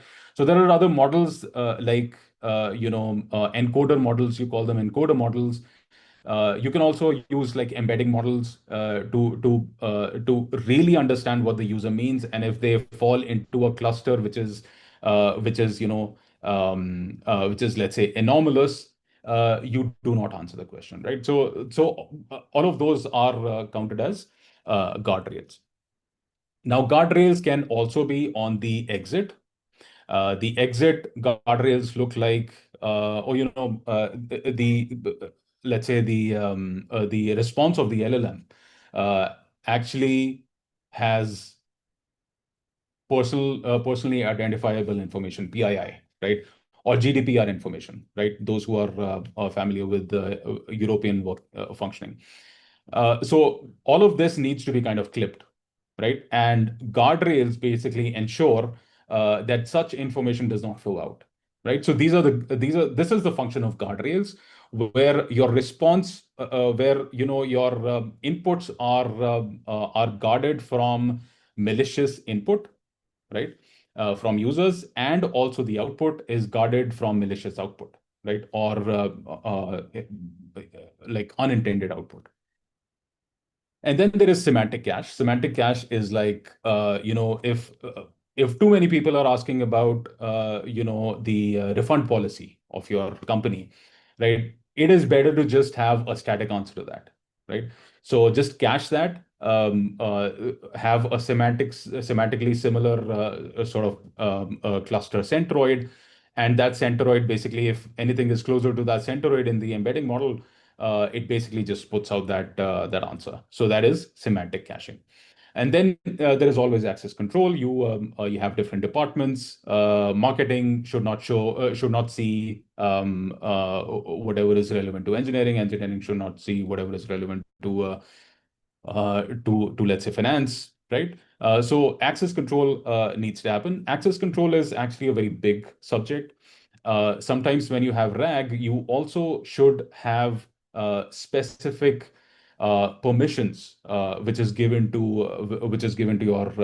your RAG agent. It actually should have pointers, should have specific read permissions, write permissions on specific databases, right? So access control actually has a wide applicability. And then there is always observability. How is your latency on the retrieval track? How is the quality of your retrieval? How is the quality of your answers? All of those are part of observability and evaluation harness. So evaluation, like someone was asking earlier, evaluation is another very important aspect of a RAG pipeline. Turns out that LLMs, apart from being able to summarize, being able to be very coherent, being able to be very confident in their answers, they are very good judges also, right? So they can judge a response of the other LLM very well, right? And if, let's say, your LLM is putting out PII information, another LLM, which is sitting as a judge, will point out that there is PII information existing here, so you should flag it, right? So evaluation harness is always there. So you have a number of LLMs as judges who are judging the output of your RAG pipeline, and it basically works well in production. So in production, although you can't really run every response through an evaluation harness, because it's basically loaded up in terms of the traffic, but you can still sample. Let's say you sample every hundredth this thing, right? You're sampling out the interactions. And then there is a feedback loop, which is given to the user itself. Please give us a thumbs up or a thumbs down. Then you look into those signals and kind of tune your output. So those are some of the components that you always have accompanying a big a RAG system. Then there is advanced retrieval, and a RAG system is not only based on vector database. Vector database only gives you semantic search. Like I mentioned earlier, you always mix it up with specific keyword searching. So, for example, somebody is looking for actual regulation. And he has quoted the actual regulation. It is no use doing semantic search.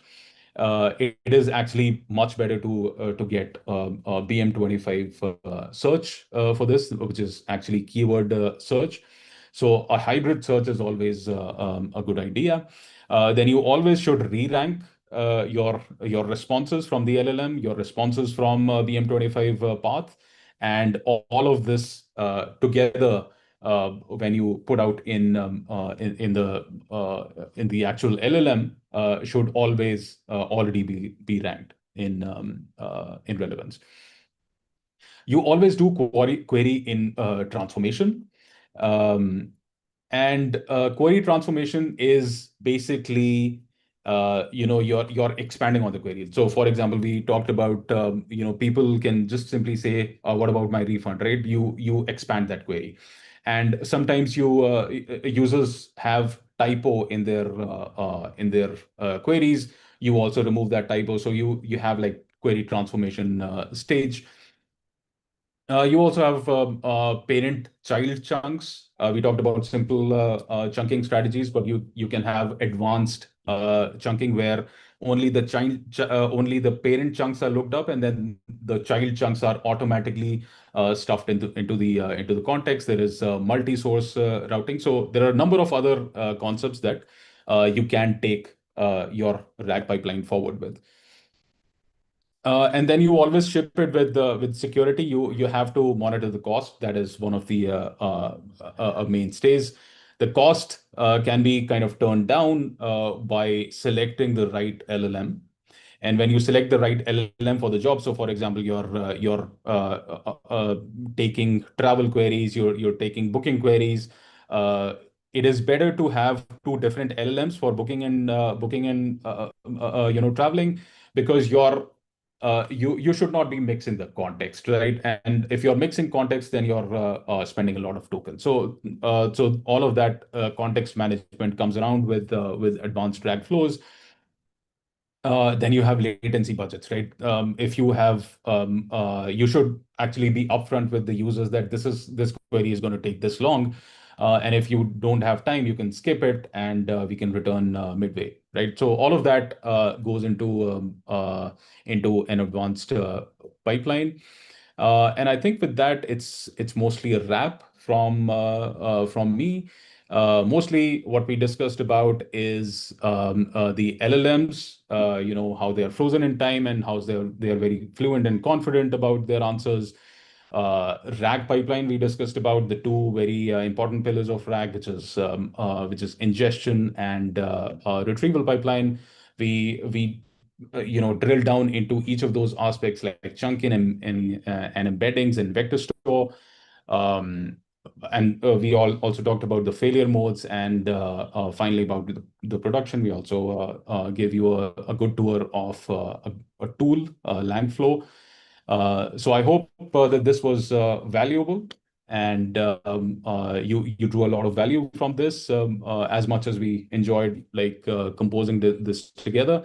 I will take a few questions. Any leftover questions that have still not been answered, I would be very happy to answer. Otherwise, I think Niyati, you can take over. Yeah.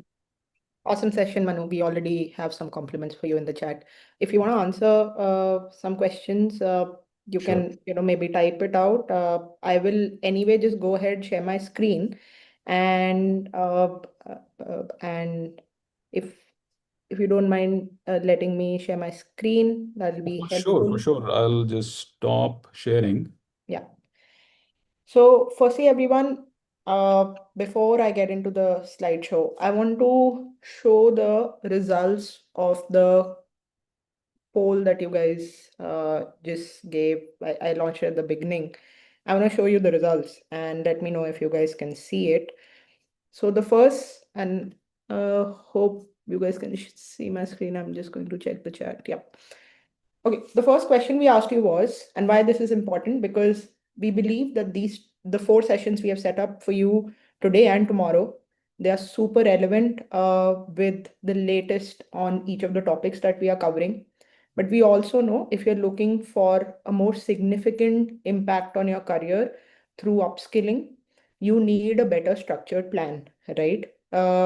And somebody who can give you where you hear from the horse's mouth, just like you did with Manu, and you have a structured roadmap on how to upskill yourself with skills that actually matter in the industry and help you crack those interviews you've been trying to crack, okay, or aiming to crack. So the first thing that we asked you was, what is your career goal for 2026? about 60% of you said that you want to upskill in your role with agentic AI and Gen AI skills. That's the maximum we get every time we do these sessions. And it's important for us to understand because we are not here for just these 2 days, right? We really want to be your upskilling partner if what we offer fits your goals and you choose us, right? It has to work both ways. The blocker, what are the blockers that you're facing? It's a split. It's the first top two things that you have asked is lack of structured approach to crack top tier tech roles. Okay. This is very, very common in specifically, even more specifically in senior tech professionals that we deal with. So our programs are generally taken up by people who have more than 5 years of tech experience in different domains, and I'll talk about those domains. And they need a structured approach still, right? Because why? Because times are changing. In the AI era, things have changed so significantly, not just in terms of skills, but also in terms of how to prep for interviews, that you do need that uh, approach, a structured roadmap. So we understand that. So good that you're here. And if you really want to hear out, just stay with me for the next 5-7 minutes before I hand it over to Parijat for the next session for today. The second top uh, option that you guys selected was inadequate AI skills to crack uh, interviews, right? So it's a lot to do with confidence. So now I'm going to stop sharing, go back to my slideshow, and you're going to hear from our co-founder Ryan, who started all of this 12 years back. And you're going to relate to a lot of it. It's a snapshot of what we offer, while I'll go into details. But hear him out for the next 2-3 minutes. It's going to be relevant if you're interested. AI is no longer the future. It is here, it is the now, and it is the skill that every single person in technology needs to be on top of if you want to survive and also thrive in the next many years. This AI wave has unlocked unprecedented opportunities for all of us.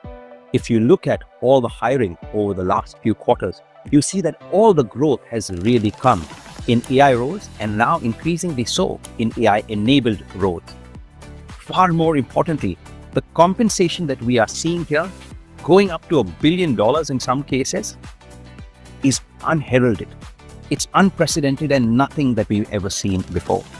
We ourselves at Interview Kickstart are constantly seeing our own alumni who are AI-enabled or have AI and ML skills getting offers, and in many cases are $300,000 to $400,000 more than their peers simply because they have the AI skill set.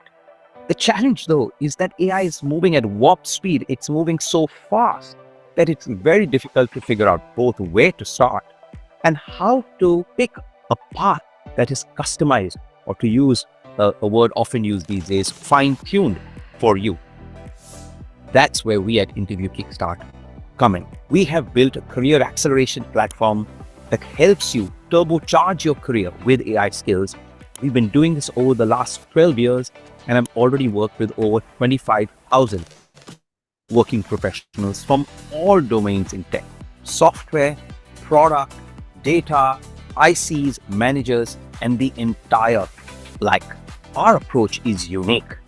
We believe that the frontier of AI has moved to the world's best companies and the world's best AI labs, which is why we bring together a platform of over 700 instructors, all of whom come from the likes of Google, OpenAI, Meta, Anthropic, and other cutting-edge AI companies. Everything that we bring to you is designed, developed, and delivered live by these professionals. And so they bring their frontier lived experience to every single classroom. We also believe that the world has changed. It has moved from an era of passive learning to now active building. And so in each of our programs, you will get your hands dirty. You will build AI projects, all oriented on helping you build an AI portfolio, because that is what is required today if you want to turbocharge your career. Finally, we realize that there is no one-size-fits-all in AI, and AI really needs to meet you where you are at. And all of us are at different levels, have different experience, have different backgrounds. And so we offer a plethora of courses that is completely flexible. They range from 3 months, 6 months, 9 months, 12 months, spend more than a year as well, based on your career goal. They're fine-tuned for every domain. We have 18 to 20 domains that we cover. We have separate courses for ICs, separate courses for managers, and we have versions in pro code, low code, and no code. Bottom line, we want to meet you where you are and work with you step by step as you up level to building a fabulous AI career. Yeah, so that was Ryan telling you in a very short span of what we do and what makes us special. Uh, Interview Kickstart is obsessed with technical professionals, right? Has always been. So we know that we cannot treat either of you as, we can't give a straight-jacketed approach. And we take a lot of pain in customizing it, not just as per your domain, but also as per your coding proficiency, right? And I'm going to talk about it. But why do we need to talk about it is the first question that might cross your mind. Uh, that the first answer is the fact that you're here, you realize that AI is not, it's AI is all over the place. How do you kind of become part of this bandwagon and make sure you're in the right trajectory of the curve where it's moving or taking the world? A lot of you might earlier fit in the any of these four boxes, which is AI is moving too fast for me. I don't know how to make sense of it, right? Where do I enter? Do I know if I know enough or not? And how do I know it? Do I know things at the production level, right? You might be doing small toy demos and toy projects here and there, but is it actually whatever you've learned usable at work? There's too much out there. You might feel, YouTube videos, Instagram reels, shorts, so much learning material every day coming out and getting hyped up, but do you know what to actually structurally follow? And a lot of you showed interest to know that. I'm going to help you in that too in a jiffy. Then you now a lot of people don't feel that my job is too unique and it cannot be touched by AI. That's not the case. So a lot of people, some people used to earlier fall in this bucket too.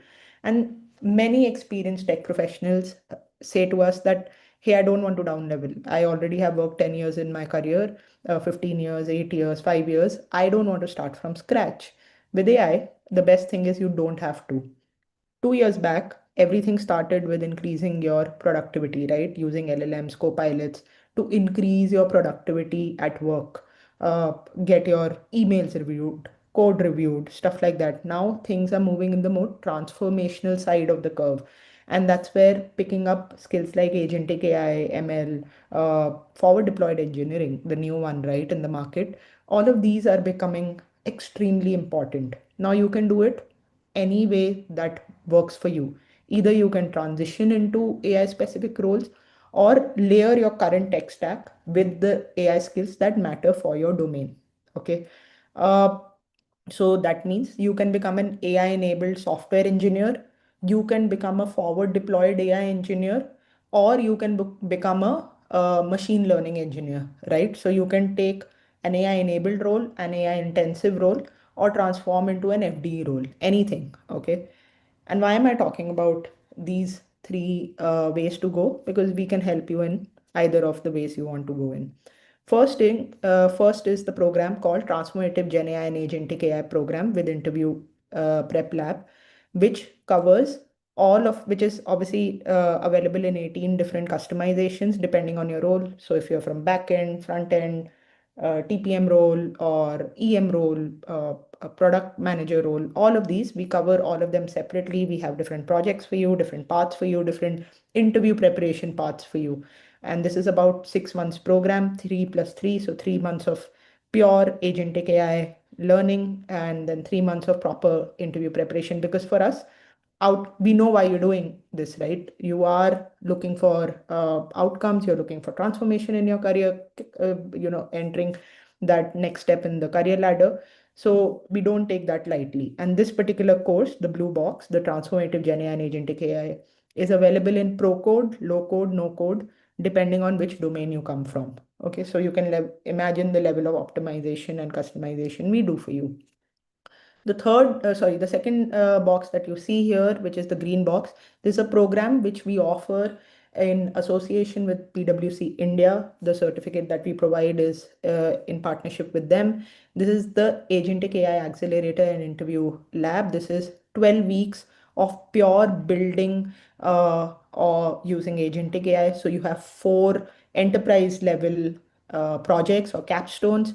So if you're already at a advanced stage in your AI learning, then you go for this because you build a portfolio which you can actually signal to your next employer and be like, hey, this is the enterprise level projects I've built in e-commerce, supply chain management, healthcare, BFSI, right? So the top most AI demanding industries actually. And plus layer it with the interview preparation in your domain, right? And we are going to very soon launch by next week something called the forward deployed AI engineering program. There's something a lot of you, especially engineers out there, would have heard of it. We are launching this next week, and this has taken over the US already and in India. And I think you guys would also know about it. I'm going to talk about this soon in my next sessions whenever I meet you. But if you still are interested in this, we can note down your interest and talk to you once it is launched. But moving on, the 18 customizations that I was talking about, not just from a AI upskilling point of view, but also interview preparation point of view, are all of these 18 domains that we separately cover. Okay, so if you fall in any of these, be rest assured that we have a customized track for you. Okay, if you're an IC, doesn't matter. If you are, for example, as senior as an engineering manager, we get so many EMs taking our programs, TPMs taking our programs because of the very fact that I'm talking about. What do we cover in the interview preparation part? We have, of course, based on what domain you come in. So obviously this is generic, but it obviously gets customized for you. But we cover DSA basics, we cover system design, we cover interview modules specific to your domain, and that can be anything out of those 18, right? And we also sometimes get into customization. Like for EMs, we have a specific leadership round preparation, right? So I just wanted to give an example of the customization as per your domain too. Apart from that, we give you 15 mock interviews with our instructors like Manu, instructors like Parijat, who's going to take the next session. These are the people who are actually doing these or scaling these AI systems in the biggest of the names out there, right? And these are the actual hiring managers who are hiring people like you, or their peers are hiring people like you, and you want to crack those interviews. So here from the horse's mouth, 15 chances to perfect that interview giving um, process. And so you go out there prepped, not nervous, but confident. We obviously help you in resume optimization, LinkedIn optimization, to build your personal brand, behavioral coaching, offer negotiation, and with the help of our 200 plus hiring partners, if you successfully complete our programs, we also give you job referrals in various of the biggest names. I've already covered the duration of these programs, so I'm going to jump to the price. The price for the Agentic AI Accelerator and Interview Lab with PwC India it ranges from 2 to 2.8 lakhs. And you can check for your domain what is the price that is applicable with our program advisor. And for the transformative Gen AI and Agentic AI plus interview lab, it ranges from 1.5 to 2.8 lakhs, depending upon your domain, because obviously modules change and we want to, price it as per that, which should be applicable for you. There's a 50% refund policy with certain terms and conditions. You can talk to your program advisor about it. We also give a 14-day refund period to people. So you get to attend about 2 weeks of classes and then take a call if you want to continue or not. So this is not like we don't bind you. We make sure. So when you talk to us, we do not really get into giving you the program details right away. We talk to you and understand your profile first. Where do you stand? What do you want to do? Are we the right people to help you do that, right? Because that's very important. So if you are interested in understanding more about our programs, and I've also added one more question in my next poll about which program you'd be interested in.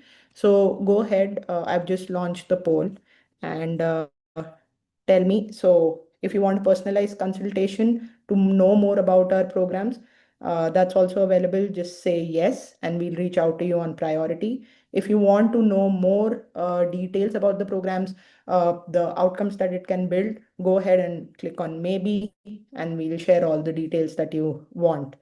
Also tell me if you're which program you might be interested in. It would be helpful for me to map out the path for you, or will help the program advisor also understand from what perspective you're coming in. Cool. So that's going to go, and let's, without further ado, I've already taken 10 minutes on the clock. I'm going to hand it over to our next speaker. So this is the session 2 of day 1, and we have moved from RAG, which we did with Manu, from concepts to we saw a demo also. Now we are going to get into hardcore stuff, which is multi-agent systems. Okay, so we are going to see a single agent to get orchestrated into multi-agents and see that system live in front of us. So he's going to cover some concepts obviously, and then get into the demo. So yes, introducing Parijat. This is for some people who have joined our sessions before. This is not a new phase for you. Parijat has taken a number of these sessions and continues to take a number of sessions in our IK programs too. He's the lead data scientist at Microsoft, has over 11 years of experience at Microsoft, and he was previously, he joined them as a software engineer and currently a lead data scientist over there. And he's also led and built the Microsoft 360 Copilot product, and you can ask him questions during the course of the session. And Abhinav is obviously there to answer most of them live. And over to you, Parijat. Thanks a lot for joining in, and thanks for waiting. Thanks for the patience. Ankur, I can see your question on engineering manager pathway. Happy to share that. I'll just share a link with you. I can block the calendar. Over to you, Parijat.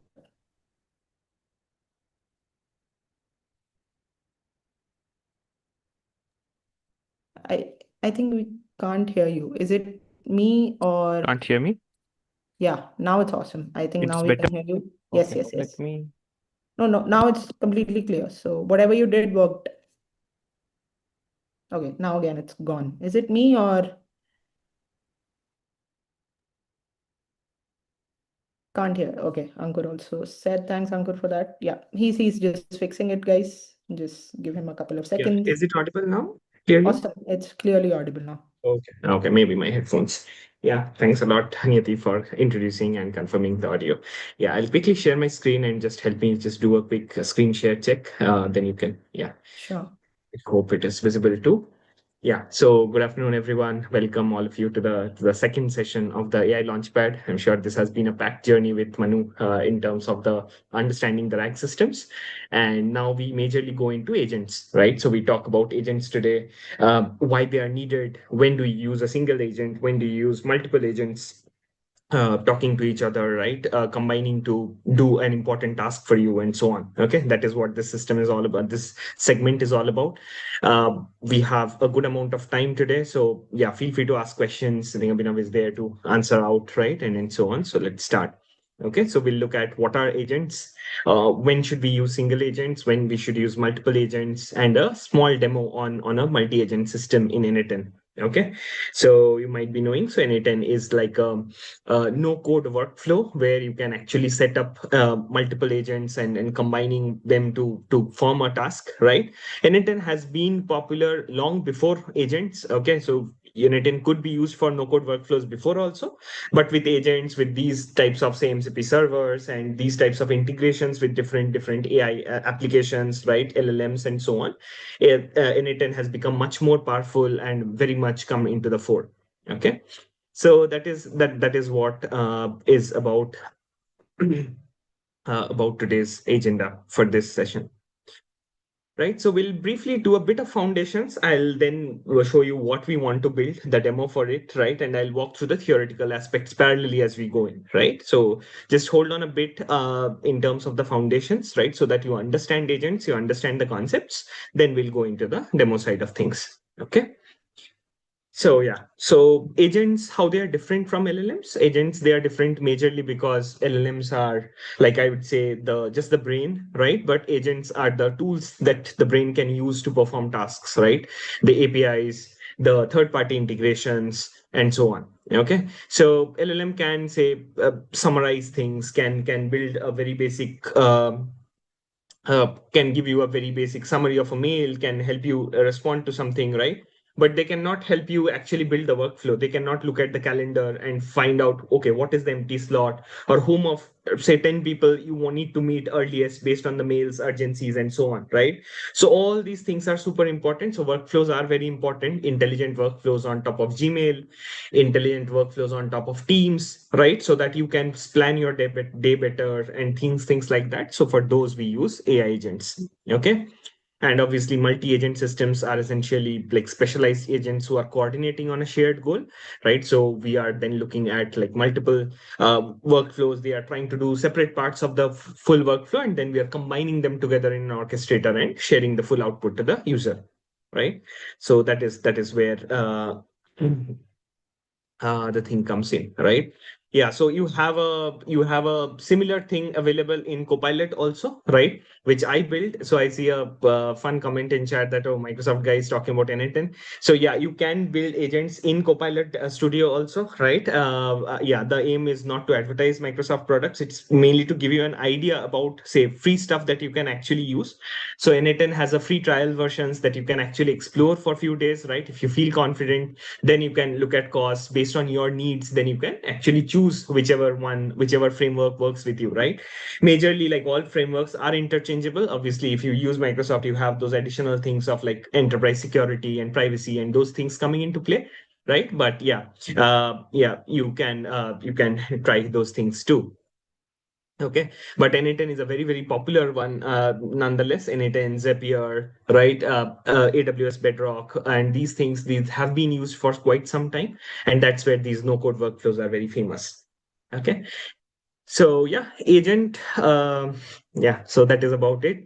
The intro for today's and discussion, the background for today's discussion. So let's talk a bit about agents. Okay.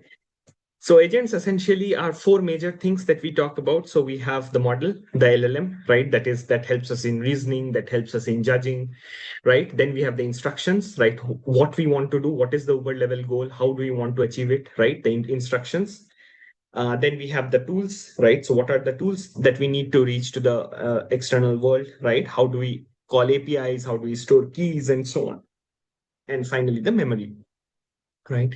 So how do we remember stuff? How do we remember context? How do you ensure that you understand, like, okay, what the user was talking about before, all right, or which agent had given out which output before, and so on. Okay, so these kinds of things we try to cover in agents, right? So we cover multiple things in terms of all the pieces that help us in understanding or building a entire end-to-end workflow, right? So that is what are agents. And this is what agents do, right? So they get input, they gather context, they try to reason, right? That is what they are planning to, say, get the next step, right? And then they act, they will call some tool, some API, right? And so something like that. And finally, they will observe, right? They will get the result and so on. And then again, it's a cycle, right? So they will again gather input, improve the context, reason, act, and observe continuously, right? Until the goal is reached, right? So you stop when the goal is reached, or you have, say, hit some percentage of the budget, right? Or you need some human approval for some more complex task. Maybe the agent needs to send a mail, but you need a human approval saying that, oh, this is the right recipient, this is the right content, and you just press send, right? And so on, or you just confirm send and so on, right? So chatbot, on the one hand, basically it's a question answering model. Like you use, say, ChatGPT or Claude, like the basic chatbot version. You give a question, it gives you back an answer, right? But agent is, on the other hand, much different. So it basically continues to do this stuff until the goal is reached, right? So that is what an agent does. Okay, and that is where the complexities of, like, understanding that whether one particular step gave you back the right result or not, whether one particular whether the agent got stuck in a loop or not, right, in a hallucinating loop or not, and these things, those become super, super important and super understanding, super thing to understand. Okay, So yeah, so this is about agentic systems and how they are different from say scripted automation or LLM chatbots, right? So you can see here it decides at runtime, chooses actions and tools, right? Selected dynamically per step. There is no direct correlation between what needs to be done. It's kind of a stochastic approach based on the current state. It will judge the next step and so on, right? So that is what an AI agent is, and that is how it is different from a LLM chatbot. Okay, so depending on your need, depending on your use case, you should think of, okay, this is what I'm building, and this is how you should be working with, right? So now let's talk a bit about single agent systems, right? So single agent systems, as the name suggests, you have only one agent, right? So there is no need for communication, planning, and so on between agents. But that same agent has to understand, okay, what is the ask?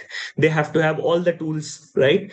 They have to know different LLMs for different tasks. Generally, I'll keep the complex LLMs, which are more costly, like say Opus 8 or say GPT-6, 4.6, and so on, right? They will be for the more complex tasks, but say Opus, like say Sonnet or GPT-4o, and these things for the simple tasks like autocomplete and so on, right? And these things. So we'll have LLM, one model for each task kind of thing, and we'll have a context window where I'll continuously port things that I get the outputs, right? So that I have a proper memory of things, right? So this agent will work with the, say, the talk to the CRM, talk to the documents, fetch the emails, fetch the email database, look at the calendar, do web search, payments, and everything. Right. So you can see it's a monolithic architecture, right? It's not like a microservice architecture. It's like as if one service is doing everything for you, right? So this is a single agent architecture. Okay, when you need it, when you don't have any, like you don't want to add any kind of coordination overheads, right? When you want one system, one trace to log everything, right? One trace to debug everything. Okay, when you want consistent behavior, so every time you work with an agent, you get consistent behavior and so on, and it's very very fast to ship, right? So whenever you are starting to build a prototype, always think in terms of monolithic architectures, right?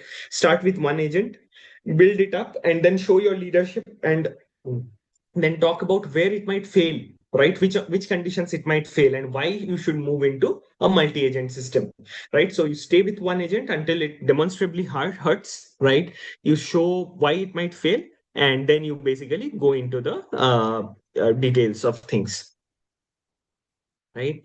So that is about, you understand basically when one agent works.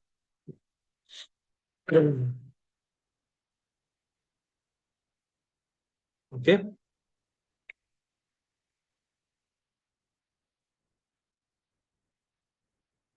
So these are what single agents help us in. So you have only one context, right?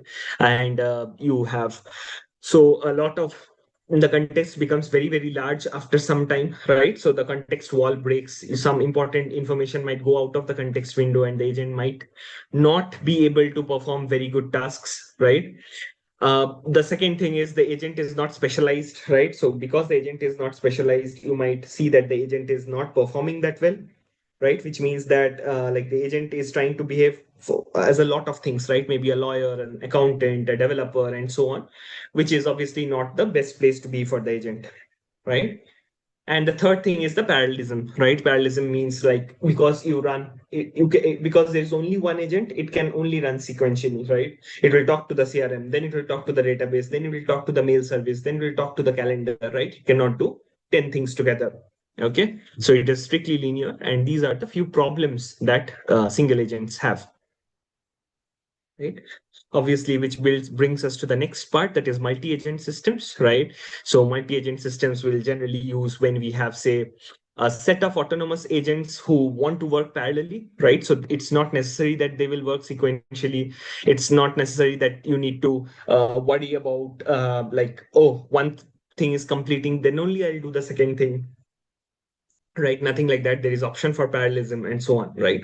Obviously it can be that one agent is waiting for the other agent's in output, but it's not necessary, right? In that time the other agent can also still do some tasks, right? So you can see here, you can try to have a research agent, an analysis agent, a writing agent, and so on, which work on the same context memory, right? So you can have a small agentic memory and you can have a shared memory. Okay, so the shared memory is the context store that is drawn here, and they can coordinate via different protocols. They can coordinate via how they write it into the how they write it into the memory and so on. Okay, so that is how multi-agent systems work in, right? So they specialize in each task. So a lawyer will do the lawyer work, the accountant will do the accounting work, and so on, and finally we get the final result.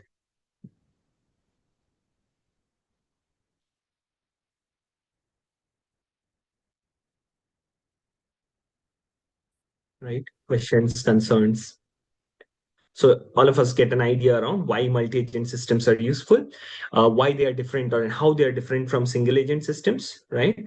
And that is the point that I wanted to drive in today's discussion. That okay, when you should use single-agent systems, when you should use multi-agent systems, you have to think through, right? Based on your use case, based on the requirement, you would go with the different things, right? So yeah, so you can see here in this chart as to like what are single agent systems, just a comparison between single agent and multi-agent systems. So I'll just hold a bit here. You can take a look at it, and then I'll in the meantime answer questions. I'll just go through the questions and then talk about it. Okay. So Himani has an interesting question around how is context different from the prompt. So the prompt is basically the instruction, right? The question that the user has asked. Context is basically what the agent has learned over time, right? Whether they have learned that, oh, this service might not work well, or this is not reliable, or this my previous agent did not give back a correct response, and so on, right? That is the context. Okay, so it is kind of a memory. It is not necessarily related to the question in hand, but it is the previous learning that I already have. Okay.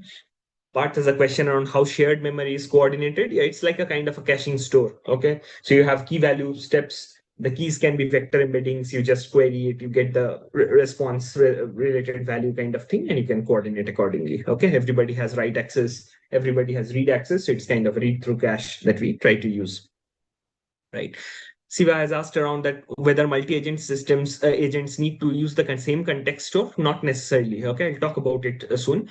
So sometimes we try to separate context stores. Like say for DB agent, I'll have a very separate context store which can only do write operations. Right there, I can have write operations, but the other agents, because I don't want other agents to be able to write to the database. Right, but other agents, other contexts may be shared. Right, so you can always have those segmentation, those borders between different agents, and so on.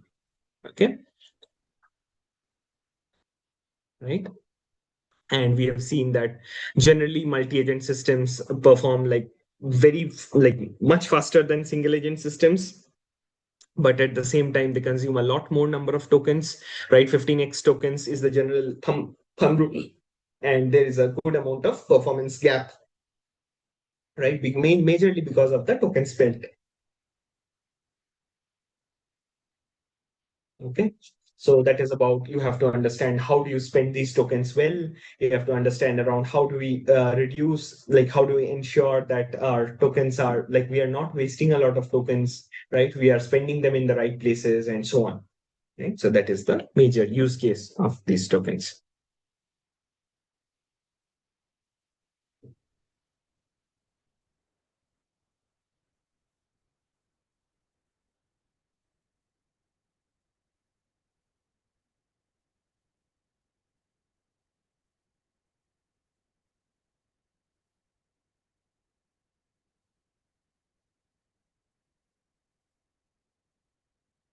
Yeah.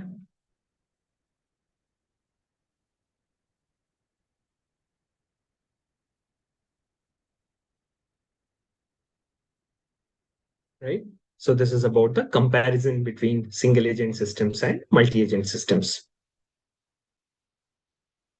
Right? Obviously, when you use multi-agent systems, your cost will increase. And so you have to be very mindful about whether you want to use multi-agent or not. right?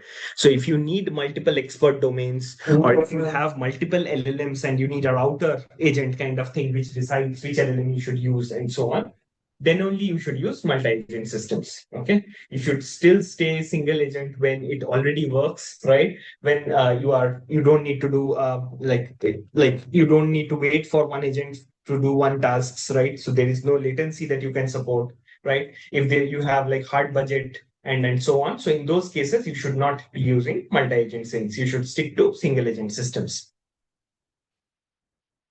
Okay.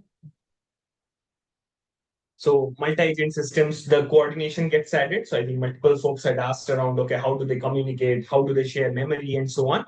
So that is what I'll quickly talk about. So agent-to-agent communication happens in many different ways, right? So it can be shared memory or shared store they can write to, or it can be through even TCP, that one agent is talking to the other agent using some kind of internal calls, right? API calls and so on. You can also try to have like say we will have a shared memory. Some not necessarily all the memory will be shared, right? Some parts of memory can be shared between two agents, where like one agent needs to output something, the other agent needs to read something and so on, right? And the orchestration logic obviously will have a router, right, which says that, oh, now I want to go to this agent and call this thing, kind of things, right? So these kinds of small things we need to configure when we create multi-agent systems. Okay. So the coordination basically is not replacing the agent fundamentals. We will look at a demo also today. We'll see how an orchestrator works. So the orchestrator is the coordination layer. It does not replace any of the agent, right? It does not do the work for it. It just delegates the work and waits and helps in communication, coordination between two agents, right? And that's how you have to build it up. Okay.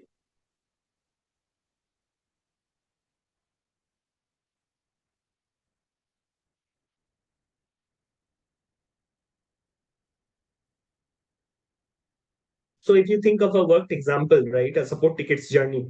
So some router agent basically reads the incoming message, right? And then it classifies it, right? Classifying means it basically reads the incoming message, classifies it, whether it's a billing question, whether it's a subscription related question, whether it's a something that the user it's a product issue kind of thing. The product is crashing on the app, or they are not able to convert to premium and so on. Okay. And that is the major thing, right? In terms of like getting the once it figures out, it passes that to the right specialist, right agent, right? So if it's a billing query, it will pass it to the billing specialist, and there the billing specialist queries the account database, checks the status, drafts the answer and so on, right? So this is the only thing. And finally it goes to the email agent, where we format the response, sends the reply to the customer and so on, right?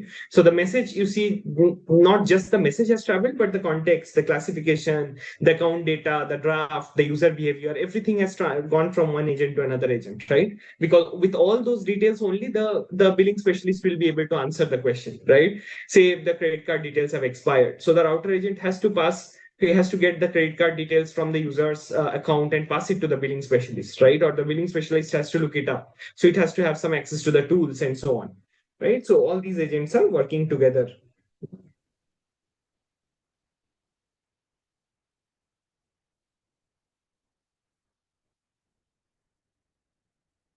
Right. So that is the main purpose of having these agents up. Okay. So some architecture patterns, I think all of you have questions now around, oh, how do we share memory? How do we share context, right? So these are some of the very fun architecture patterns, very similar to how messaging systems work, right?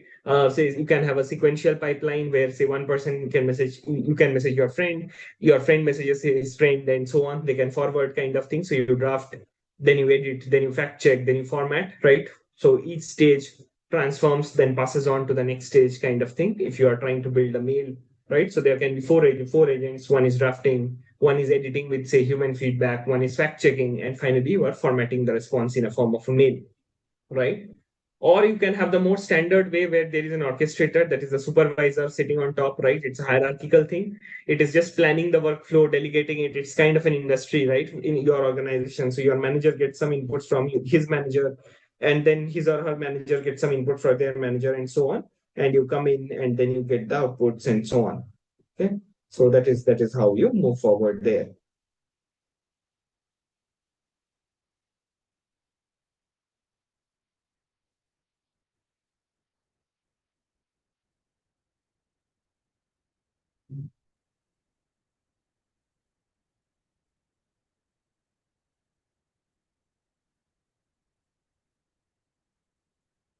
So yeah, the other part is you can also try to fan out, right? You can try to fan out, you can try to fan in. So which means you delegate things to multiple agents, they work together, right? Parallelly.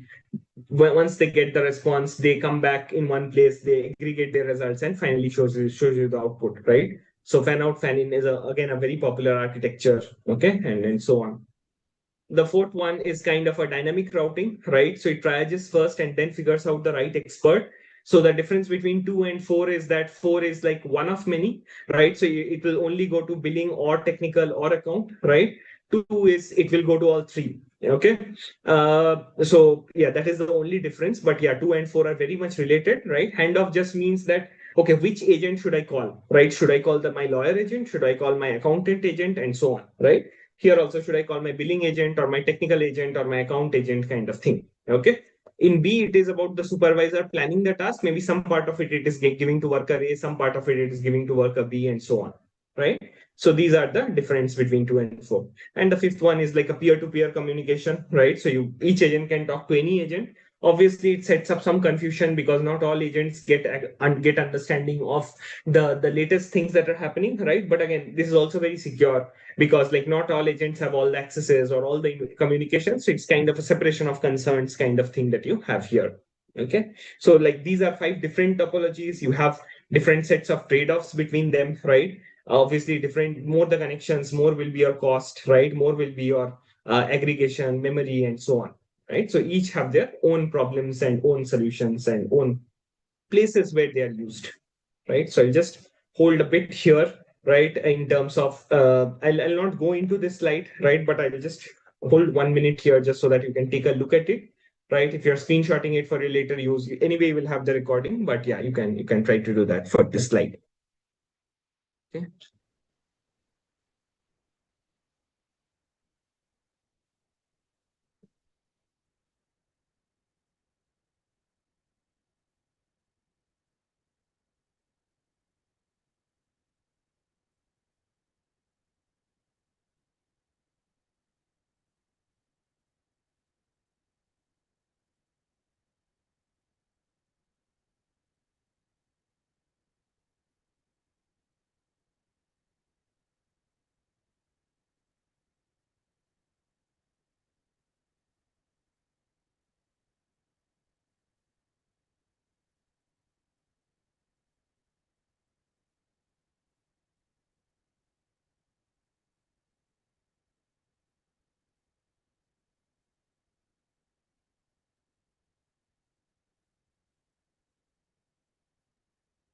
Right. So choosing a pattern, obviously, if you have a fixed set of stages, which are majorly sequential, you go with the sequential flow. If you need a central control audit kind of thing, you go with the hierarchical flow, right? If you know that the subtasks are independent, right? In those cases, you can do a parallel flow, right? The fan in, fan out kind of strategies. If you know that there is only one thing that will do the work, right? You route to the right expert. So that's kind of a handoff. And finally, the network flow, right? If you need like they have to, like peers have to negotiate directly kind of thing, then you go with the network flow that we talked about, right? The peer-to-peer, the star-based communication that we showed. Yeah. So yeah, the bottom line is never start with a very complex thing. Start with a basic thing, maybe the hierarchical one, and then earn your way towards the more tough, complex one, right? So that is the aim.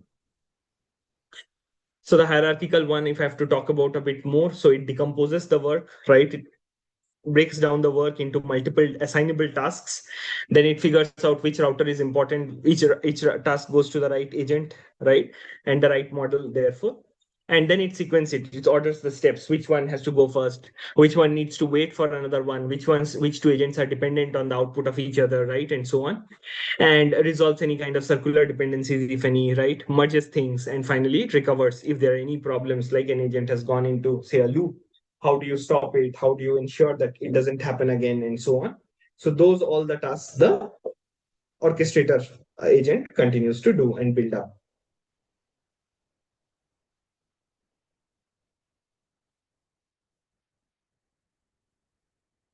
Okay.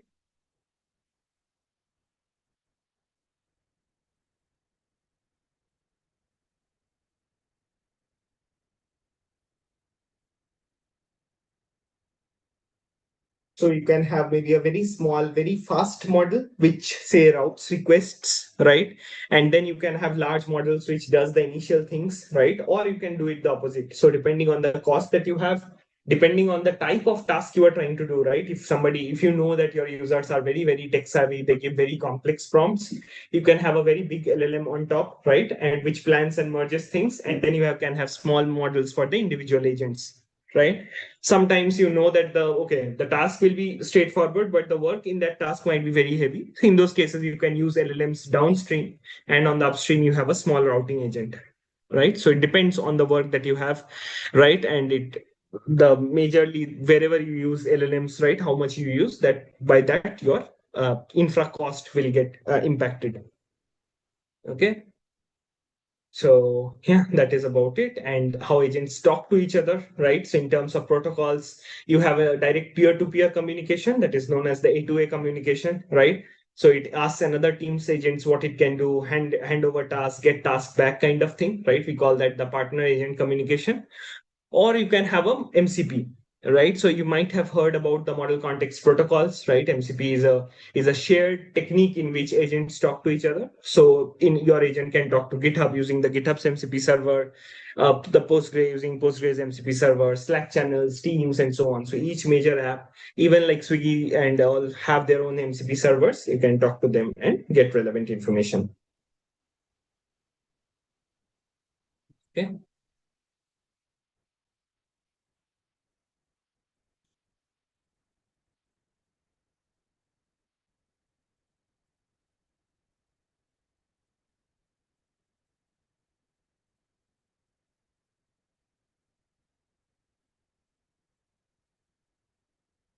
Right.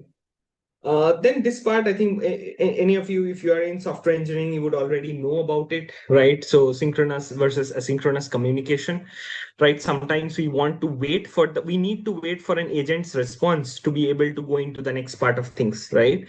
So if we need that, then we will have uh, then we will need some kind of an asynchronous architecture, right? Like a messaging queue to be able to do it. Messaging queue, like say SQS, Kafka, and these kinds of tools, right? So these actually help us in building an asynchronous architecture. So where one agent, whenever they do it, they just push it to the queue, and the agent B keeps listening to the queue. Whenever it gets the response from agent A, it takes it and then does it tasks, right? So that is an asynchronous architecture. On the other hand, asynchronous architecture, as you might already know, it's like a API call kind of thing. So agent A basically just gets the data, gives to agent B, right? Agent B, whenever it needs the data, it asks agent A if it is ready, continuously polls, and whenever it is ready, it automatically gets the data if it is polling. All right. So long poll, short poll, these kinds of things are synchronous, majorly short poll rather, and asynchronous is generally we use a queue there. Okay. So that's where like our synchronous and asynchronous designs are interchangeably used, okay, for agentic systems, right? So that is about it. And if you have to think about context handoffs, right? I think there was a question around what is the difference between, say, the prompt and the context, right? Say agent A gets some 200-page document, right? And it has to give it to agent B, right? So agent B will be flooded, right? It is a huge document that it is getting, right? And your LLM that is there in agent B will also get flooded with the number of tokens in that 200-page context, right? So those kinds of problems happen. So agent A, what it does is it just gives the file ID, and agent B looks in its context whether it already has that file indexed or not, right? So that's where the shared context works, right? So LLM parsing and these things have to be done only once in that case, right? Per agent, and like overall, not per agent. And that's where things are much less costlier, right? Context handoffs are much faster and so on. Okay, so that's where the storage systems and these help in terms of preventing any kind of these unnecessary token spends and so on. Okay, so that is about the context windows and how we pass context, right? So instead of passing it directly through an API, we just add it into the shared layer. And if agent B already knows it, then it doesn't need to worry about it, right? It is kind of a cache kind of thing, so it doesn't have to parse the context many number of times, right?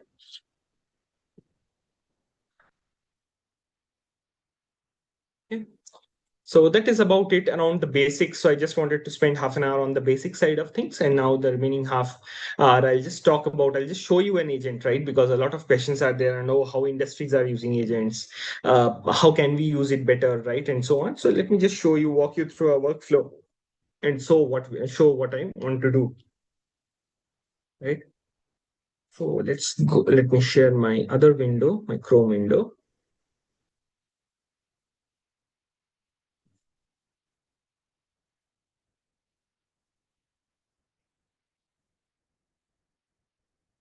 I hope all of you can see my working Chrome window, right? Yeah. Thanks for confirming. So yeah, so let's talk about the problem statement a bit. Okay, let's talk about a very basic problem, the small problem statement that we have for today's demo, right? It's kind of a workflow that I'm sure all of you have, like many of you might have used when you are trying to say go for any kind of like jobs, right? Resume builder kind of a thing. So you see that whenever we see a job profile listing, we would want to tune our resume according to that job profile, right? So for example, if you are going for a data analyst role, you would want your analysis projects or top hypothesis, experimentation, and so on at the top. If you are going for a research role, you will keep your say publications at the top, your ongoing research, right, or your fields of expertise and so on top, right? If you are going for a say maybe a decision scientist kind of role, you will talk about what were the decisions that you had taken based on what data you had taken that and how it impacted the business, right? And what were your learnings from there, right? So yeah, you might be doing the same work, but for different say different types of problems or different types of job listings, you are actually say uh, tuning your resume accordingly, right? So that is the aim, and that's what we say we do. So we say that okay, we have like an assistant that actually knows your background, okay, can help you act on it, and that's where like it basically we ask the question around, one of the agents asks the question around which of my projects use automation, right? So if I ask this question, so it will be able to tell you from my background, right, from my resume, that okay, these are the things that you had used up automation, right? Then you can ask questions around, oh, how does my resume look in front of this current job description, right? So you give a job description and ask that okay, whether your resume is correct or not, or it needs some modifications, right? And so on. And then finally, if it needs some modification, you can tell that, oh, help write my application around it, right? So rewrite my resume for this job description, and it will rewrite the resume accordingly. Okay, so these are basically the three things that we would want to do, right, when we go for applying jobs. And this, I'm sure many of us have done manually before, right? And the aim of today's demo is to just show you a working prototype in n8n as to how it can be built, right? So let me just show you that. Right.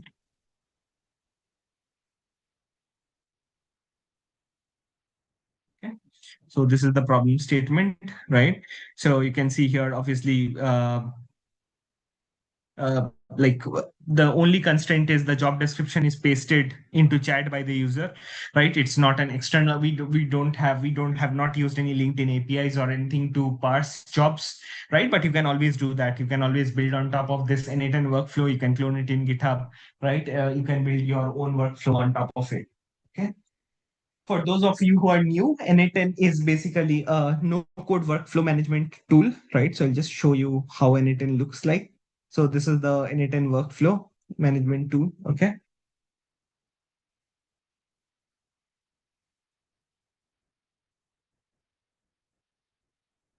Right.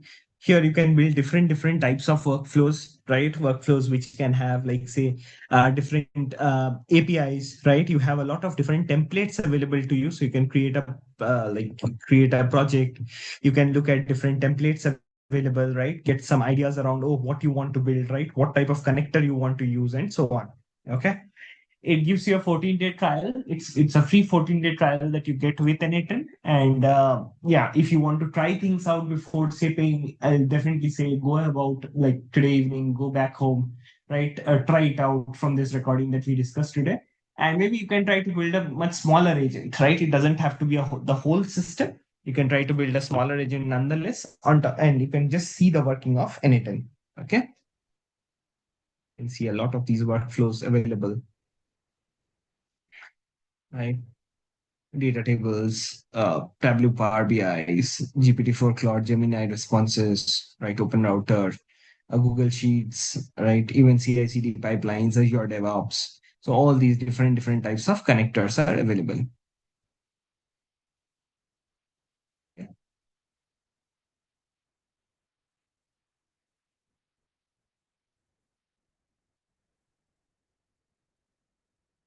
So these templates help us in figuring out, oh, something is like, I don't want something to build from scratch, right? I can just build up on on top of somebody's work, so that I have a, like, a baseline version kind of thing.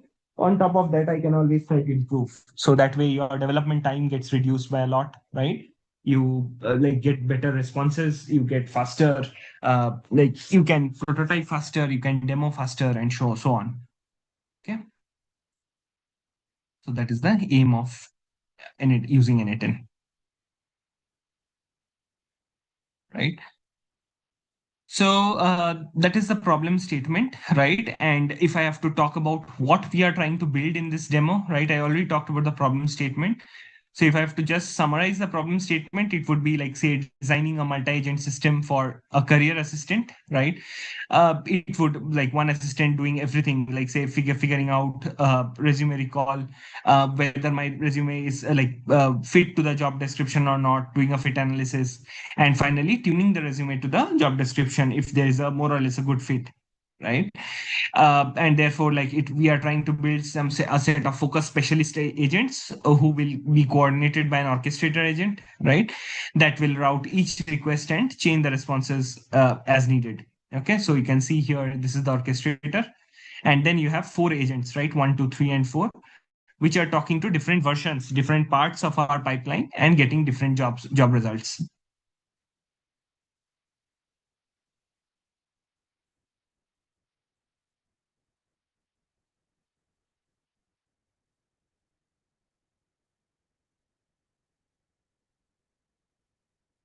Okay.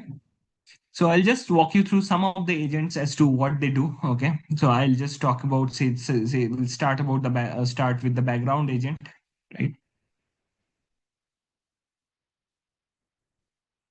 So when the background, I'm telling that the background agent will always be called by the orchestrator. Okay. It cannot run on its own. It will be called by the orchestrator, right? So that is what I'm defining. And it will give, like, when it calls it, there will be a query string. Okay, you can see here, there will be a query string. That is the default thing that we'll get from the orchestrator. With the query string, the background agent, what it tries to do, you can take a look at it. So it is basically saying this is the work of the background agent, right? So the background specialist is for a career assistant. It answers questions about the candidate's experience, skills, past projects, right? Using the knowledge base that we have, right? I'll show you the knowledge base and how we get the knowledge base, right? So it splits the question into multiple parts, right? It calls the resume knowledge base once per topic. Okay, whichever topics are there in the resume, it calls that and it tries to get that information, right? And then it will also run a retrieval for career timeline roles, right? Which companies was worked on which dates and so on, to get the latest experiences, to latest job market fit kind of thing, right? So that is what we'll try to build. Okay. And then we have the output format, right? So the output format will be basically be used by other things also. So we are seeing we want to stick to a very strict format, right? And this is the format how it looks like.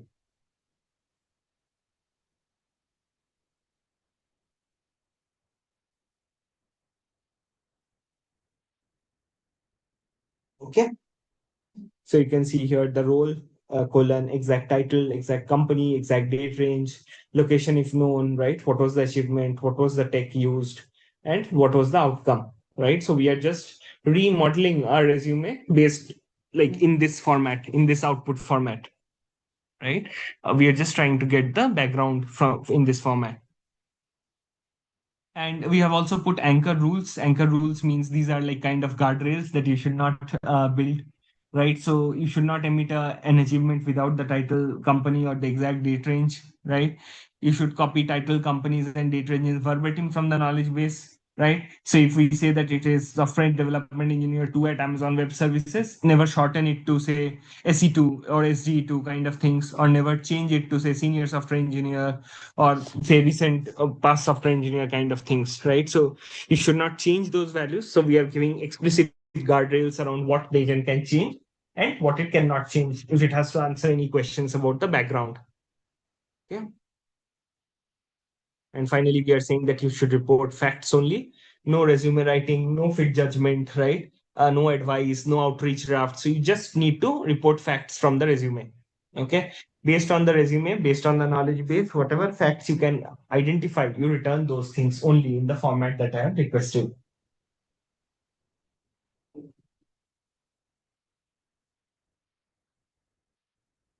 Okay.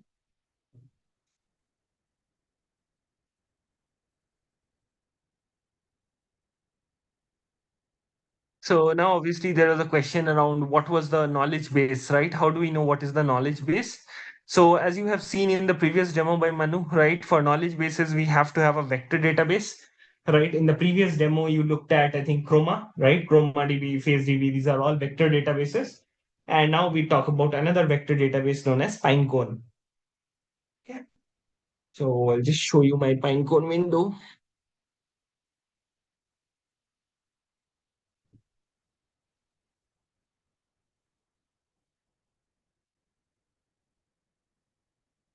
Right, so you can see here, this is the Pinecone database, right? The Pinecone database window, basically what it does is it creates an index based on documents that you give, right? And the indexes are created in the cloud. So you can see there is an EC2 instance running in AWS. Again, Pinecone is available for a free trial, so you can directly use it with the free credits that it gives, okay?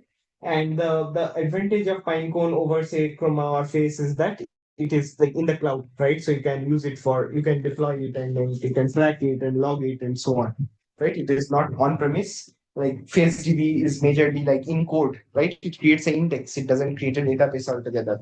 But Pinecone database, it's actually a database, and on top of that, we are creating an index.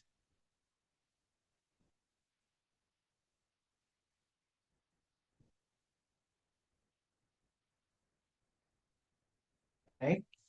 So in the Pinecone database, you can actually go here. You can try to create a new index, right? In the new index, you can just add your records, right? And what I have added in records is, say, some of my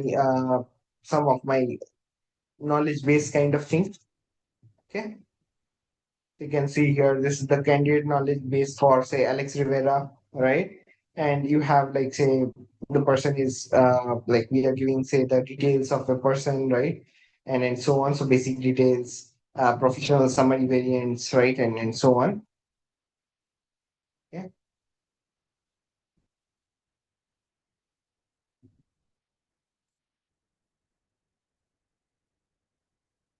So as you can see, there are like tremendous amount of knowledge, amount of things that are there, right? And all these things included, we'll try to parameterize and get information from this resume.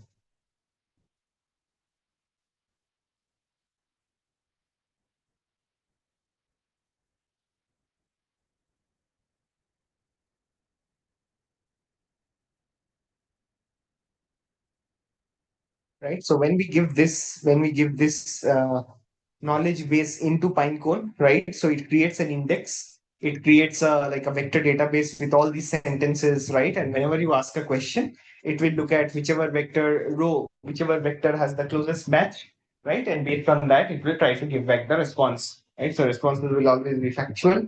Uh, we use kind of a like a obviously we'll use a vector search, right?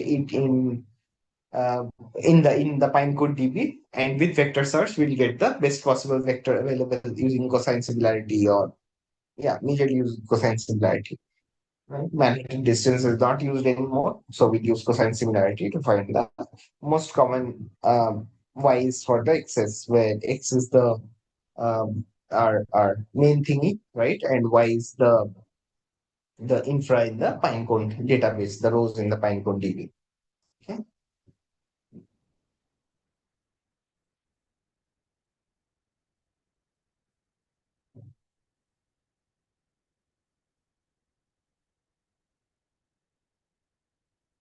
Right.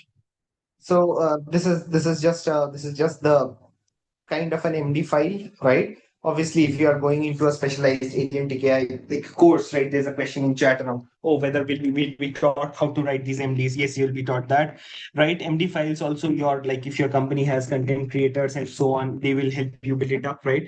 It's not always necessary that the data scientist or the AI engineer is writing all these, right? You will have a lot of these things available somewhere. You can also ask Claude or ChatGPT to just you give those PDFs, and it will create MD files for you. Okay.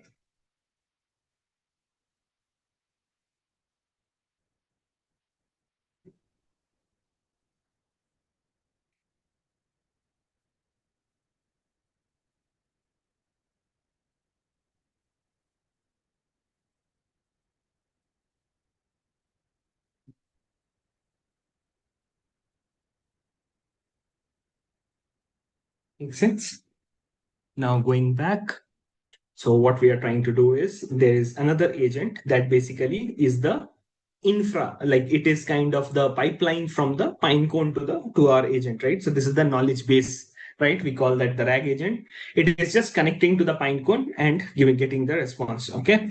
So it basically what it does, it downloads the knowledge base from the Google Drive, right? Inserts it into Pinecone DB, right? Gets the OpenAI embeddings from there, okay, and so on. So this is basically, if you don't want to do it manually, you can also do it using this kind of an agent, right? Which basically does everything for you. It downloads things, uploads things, creates the Pinecone infrastructure, and so on, right? Within each of these, you will obviously see more details around things. Like for the Pinecone DB, you will see what is the index name, right? So this is the index name that has been used. So there are other indexes also in that Pinecone, right? You can obviously you will be logging in, right? So you will be using a key. So you can create a new credential, log in with that API key, and so on into the Pinecone DB.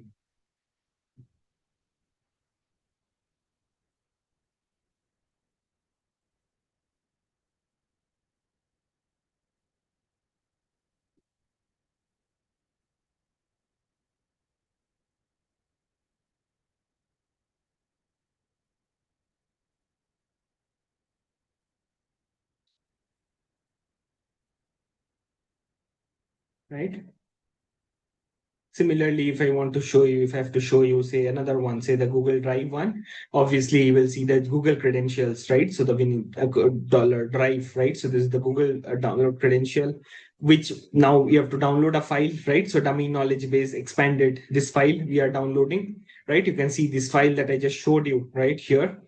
So this was this file, right? Dummy knowledge base MD kind of a file, right? And this file will just download, right? And as a text, and we'll just try to upload it in the Pinecone. Okay. For the embeddings, OpenAI, why do we need the embeddings? Because we need to find the semantic search in Pinecone, right? We want to find out the best possible match, right? For that, we use embeddings. So we can use OpenAI embeddings here, right? In terms of OpenAI embeddings, you can go into the API keys in OpenAI, right? You can try to create a key of your own, and then you can try to put it here, right? In terms of the OpenAI key, and then use it, right? So this is like a big workflow that gets built, right? And these are all templatized, right? Templatized. So there is a question in chat around, oh, should we not build this from scratch? So that is the good part using N8N. You don't need to build it in scratch, right? So you can actually get, like, say, a template which helps you download from a drive and upload to, say, Pinecone, right? You can just go there, change your take whatever you need, remove whatever you don't need, or make small changes, right? Change the keys, change the credentials, and you should be good. Okay, so that's where like N8 and these workflow management systems definitely help in terms of templatizing more popular things. Okay. Then the next part of it is, say, so this is the knowledge ingestion, the Pinecone database. Okay. Now, if I have to just show you how the entire workflow works, right? So I talked about the background agent, right? It figures out the right background, gives you back a result, right? Now there's the JD match agent. Okay, that is the job description match agent. So I'll just show you what it does. Again, it will be called by the orchestrator, right? What it will do is something like this. So we say that it is the JD match specialist, right? It receives the job description and assesses how well the candidate matches it using only the evidence retrieved in the knowledge base tool, right? The fourth tool that I showed, resume knowledge base, right? So what I mean by this is it will not use its own judgment, right? It will not use any idea or any knowledge from the web, right? Only based on whatever output it has got from the other agent, it will figure out the whether it's a right fit or not, right? So this is kind of a JD match. This gives you like, okay, when you cite evidence, name the exact role or the exact project name from the retrieved context, right? So if you are matching the job description, tell me why you are matching the job description, right? So these are very much important if you want to actually trace the logic why an agent came into play and so on, right? So that is where it definitely helps. And yeah, so on top of that, then you go into it, right? So I'll just show you how it works. So yeah, this is the resume knowledge base that we have already seen, right? The other agent. So this works, this directly talks to Pinecone, gets the relevant information, right? Relevant snippets in that. So if you, for example, you can see this as a like a one-shot prompt kind of thing. So you can see, for example, if I give Terraform infrastructure as code, call it several times to cover all the job description requirements there, right? And try to actually see whether this Terraform related things or infrastructure as a code kind of thing is present in the candidate knowledge base or not, right? The skills, the projects, the roles across domains, and so on. Whatever you have indexed in the Pinecone DB, any matches you are getting or not, that is what you will get from here, right? Okay, so these are all no code frameworks. So you can see here, there is no code written, right? These are just plug and play stuff that I've just taken from here, right? You can see here, there are different types of panels that are available, some flow panels, like these arrows. You have the core panels, like say HTTP requests, webhooks, and so on. Then you have, say, data transformation panels, like generally in pandas, we'll try to import a CSV file with Python code, right? Here you can just import by just dragging and dropping kind of thing, right? So these are no code workflows. Okay.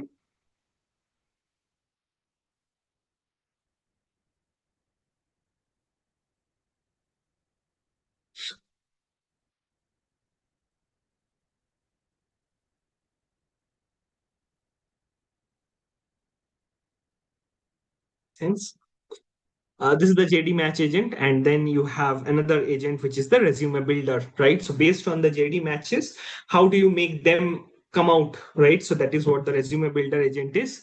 So you can see here, it will render the resume, okay? It will take into input the resume schema parser. So we have defined a schema for the resume. We have defined it like this, right? So what is the role, right? The JD's, what is the JD's title, right? You have to give that in terms of the target role that you want to, right? In terms of, like, say, the summary that, oh, I am targeting this type of a role, right? So you put a 2-3 sentence summary tailored to the job description, right? And then you put 8 to 14 skills ordered by the job description relevance, so that there is a good match between your resume and the job description, right? You talk about the exact job title, copied verbatim from the role header in candidate facts, right? Whatever you have got from candidate facts from the Pinecone database, you just put it here, right? And so on. So you just put the location, the bullet points, right? And all these things, you build a resume according to that, right? So once you build this kind of resume, right? So let's see how the resume builder works. So the resume builder, we are giving a system prompt, right? In terms of, you can see here, this is the prompt, right? So we are saying build the tailored resume from the job description, from the match analysis, from the candidate facts, right? From the knowledge base. So three things I take, three things I get from the orchestrator, and based on these three things, I'll try to create the resume accordingly. Okay. Right.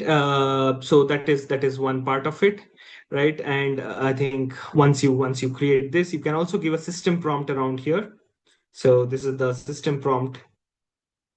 It's a much bigger prompt that you have, right? So where we are saying what is the meta prompt, right? So we are saying that you are the resume builder specialist. Write the body of a resume tailored to the given job description, using only the candidate facts and the match analysis provided in the input, right? So how do you pick the top 2 to 4 most important JD relevant roles, right? 2 to 4 most relevant projects according to the JD, right? Put those things only in order, right? And so on. So there we are also putting the guardrails that you don't manufacture anything, right? Never invent or alter employers, titles, and so on. Never claim anything that like if you find some gap, don't claim anything irrelevant, right? See if you can fix it, or you just flag that, oh, I did not figure it out, right? And things like that. Okay, so these are the guardrails. And finally the output. So do not include the candidates' names, contact details, or anything, right? We will do it separately. And return only the structured object, right? Don't put any kind of markdown or code fences or anything like that. Just the structured object in a text file. That should be good enough. Okay. So once you do that, I'm telling it to save it to my drive, right? Once you save it to your drive, you return the result and you are done. Right. So this is, as you can see, this agent specifically is a sequential set of tasks, right? So the resume builder obviously takes help of OpenAI's chat model, the resume schema parser, and so on. But otherwise, it is more or less streamlined as a linear set of actions that it tries to take. Right. So yeah, there's a question in chat around, oh, do we need any specific config for building this? You don't need any specific config. i7, i5, your normal systems will work. These are all, as you can see, this is happening in the browser, right? So nothing is happening on your CPU. Okay, so you can directly use any machine that you have, provided it has a browser and supports any browser, right? Chrome or Safari or Edge or whatever. And yeah, you are talking about LLMs. So Rohit has asked an interesting question that you have to use paid versions of LLMs. Yes. So this OpenAI chat model, OpenAI has a paid version. That's in the lowest is a $5 kind of an API key that I just showed here, right? You can use it. But at the end of the day, you can also use free things, right? It doesn't have to be an OpenAI thing. You can use, if you're doing a prototype, you can try to use the free things like Tiny Llama, or I think Gemini has some free quota and so on. So you can also use free APIs. Okay, you don't have to subscribe to all the API keys. You don't have to buy all the API keys or spend money to build this demo. Okay, to build this kind of a project, right? Now going back to it.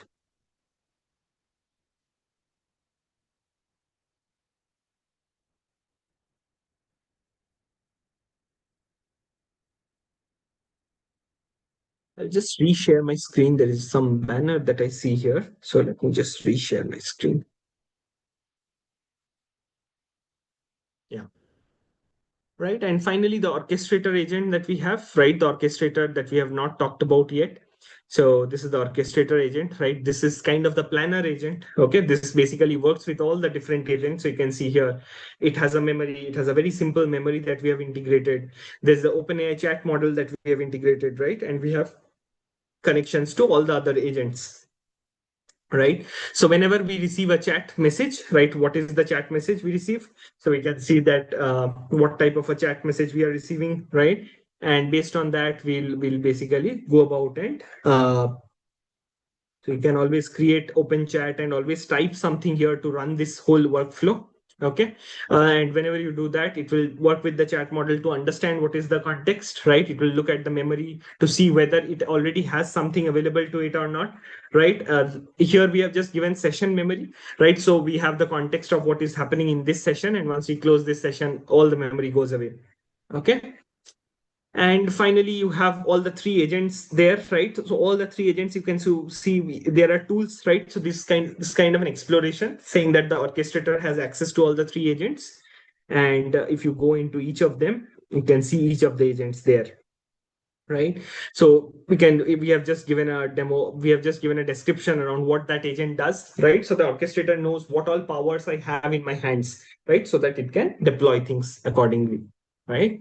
And that's it. So once if you see say a past run of it, so you can see that okay, this whole thing has run, right? And yeah, so you can see the question also here, right? If you open it, yeah, see, I have a question like build me a resume tailored to this role, and I've given the job description as machine learning engineer, 4+ years building and deploying ML models in production, strong Python and PyTorch expertise, RAG and vector DB knowledge, right? ML flow, experiment tracking, and so on. So once I give this input, the orchestrator looks at it, right? See, the orchestrator gets this input.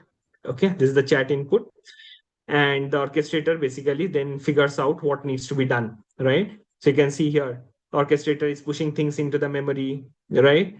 It is saying that, oh, I'm the orchestrator, so I have access to these kinds of tools, right? So I'll pass it first to the DJD match tool, right? I get some output, right? Fit score is 9 out of 10. There is a strong match with most must-haves exists, right? Based on my resume that I had uploaded to the Pinecone, right? But one nice to have is missing. So it also flags that one nice to have is missing, right? And it gives a detailed information of what is there, what is not there. Okay. Then it goes to my background. It basically queries my experiences, titles, and all these things. And from the background, it creates my resume, right? It creates my resume properly.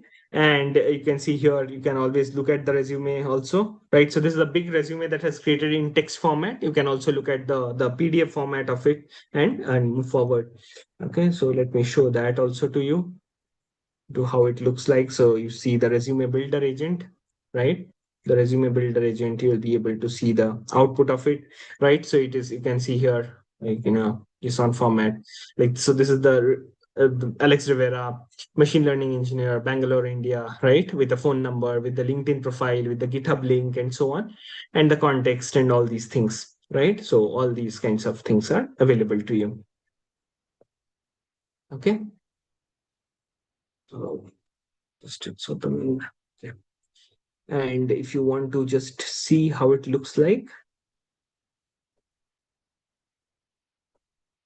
right? So all the candidates facts, the matches, based on that, the resume builder agent has built everything up. Okay. You can also try to visualize it in a JSON visualizer. So let me just show that to you.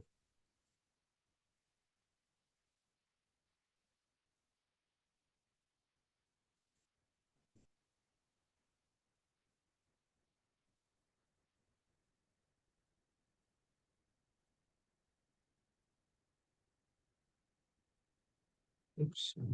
If it did not get copied correctly, let me just see if I can copy it.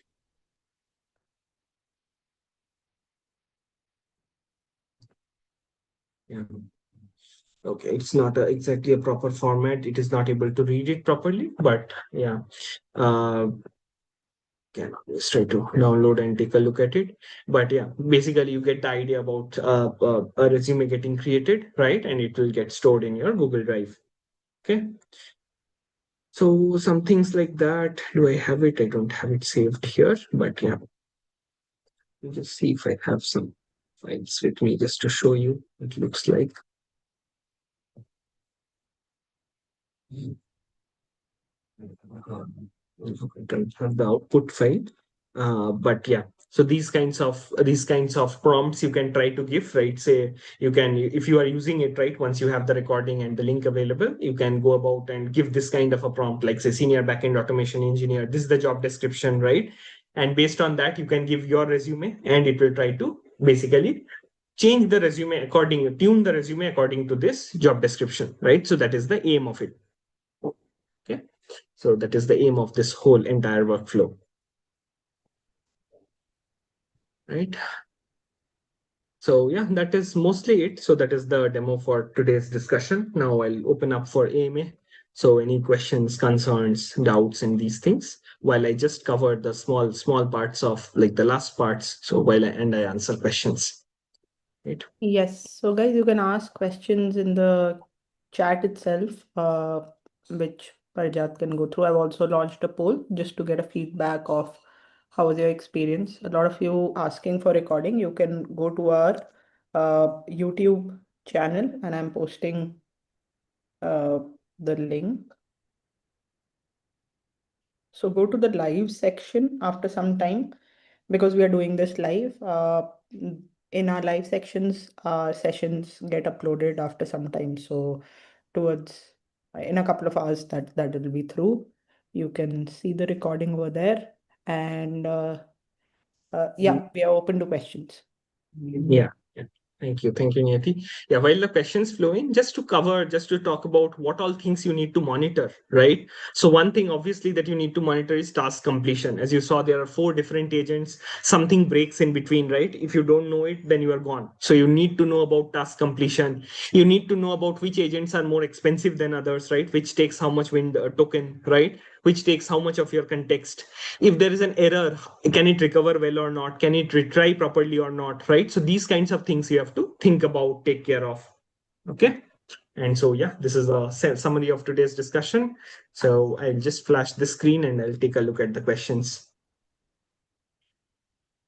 I think Abhinav has answered most of it. Yeah. So yeah, Hiren has asked a question around N8N workflow to custom chat apps. Yes. So there are connectors to WhatsApp. There are connectors to Telegram, right? So you can always try to use a WhatsApp API key and create a webhook here and call through WhatsApp, right? So you just message that, oh, you just upload something from WhatsApp, forward a JD and say that, oh, can you tune my resume and give back the answer in WhatsApp itself. You can just connect 2 more connectors at the 2 ends, one WhatsApp input, one WhatsApp output, and you can just tune this whole thing into the thing, right? Rajat has asked a question around what are evals. So evals basically are evaluation, right? So evals are basically, it tells whether your agent performed well or not, right? So evals can be of multiple different parts, right? So evals can be online evals, offline evals, and so on, right? So by that I mean that you can have something like, say, first thing that you will need to see is whether you are performing, the quality is well, right? Whether the task quality is correct or not, that is whether your agent performed properly or not. That is one type of eval. The other type of eval is that if there are multiple steps, whether the tool call success was there, whether it was low latency, whether how much steps did each, how much tokens did each step take, right? What was the recovery rate? So these kinds of things are evals. Okay. And so these are the different things in that are used in the monitoring side of things, right? There was another question, I think, around HITL. So a human in the loop, basically, generally we use when there are like complex workflows or things that we don't want to break. For example, sending the mail, right? So maybe I'll allow the agent to draft it, but before sending, I want to look at it because the mistake can be catastrophic, right? Somebody else might get that mail. So depending on the requirement, I would try to add a human in the loop. Okay. Right. And if you want to tell the resume builder to be extremely sharp with a numerical impact, which field to write this instruction in. So yeah, if you want the resume builder to be like say bullet points or 10, you can also add maybe a text agent or a writer agent at the end, right? In the resume builder agent itself, you can actually tell it that, okay, each paragraph should be maximum 2 lines, right? They should be in bulleted points. You should quantify the values, add numerical values of the impact and so on. So that you can do in the resume builder itself, Imani. Okay. And Jyoti has a question around how do you know if the evals are correct? So that I think you get majorly from experience, right? Also, it depends on it's also a function of your budget, right? How much latency you allow and so on. Okay. And Uday had a question around what are skills for agents? So agent skills are basically the functionality that it allows, right? So some agent might have a product manager skill, some agent might have an software architect skill, and so on, right? So those are the ways in which they can work, kind of thing. So those are the different skills that we have in agents. Yeah, I think those are most of the questions. Pankaj is asking any basic agents, use cases, uh, pop please. Let me know to create it apart from resume creation or builder. I think that is just please that is written and it's a Oh, typo. So yeah, so basic agents that you can create like apart from resume creation, a very basic thing that you can use maybe Swiggy's MCP server, right? And you can say that, oh Taylor, what can I'm watching tonight's match. Based on my past orders, just tell me what I can order today, right? Or if there are new places that have opened with say a rating greater than 4.5 in the last 1 week, can you suggest something that I can order, right? Something like this. This is a very practical thing that you can build with Swiggy's MCP, right? You can find it in it, and you can try to build any other kind of workflow. For example, you can try to build a small agent which helps you respond, right? Somebody has sent you a mail, you want to respond to that person, right? It creates the response for you, it draft response for you. So that can be an agent on top of Gmail, right? So you can use Gmail MCP to build that kind of an agent and so on. Okay, so these kinds of things you can try to build, right? Yeah, I think different types of skills are there in it, and I think Microsoft Fabric skills and all are also present. I have not explored it because internally we use Copilot Studio only, Agent Studio, for Microsoft specific workflows because that has like enterprise security built in and so on. Yeah, but yeah, definitely you will be able to find things out there. Okay. Oops, it's not showing the camera of all this thing. Yeah, so I think that is mostly it from my end. Niyati, if you want to take it over from here. Yeah. yes, I think we have covered everything that we wanted to cover today. So tomorrow, when you join us, between 12 to 3, we will cover multimodal and conversational agents using 11 labs, and then get into something very interesting and pertinent, which is measurement. Okay, so a little bit of it you heard today, but tomorrow we are going to have a detailed session on it. So do join us tomorrow again at 12 p.m. and we are going to continue the session. And then these 4 sessions are a great way for you to start. And we have already posted, if you want to take your upskilling journey ahead, we have already posted the calendar link to book Atif's calendar. So yes, see you tomorrow. Thank you for joining in today. Have the rest of the day. Have a lovely rest of the day. And yes, thank you, Parjat, for joining in. Thank you, Abhinav, for helping out with the questions. Take care, everyone. Goodbye.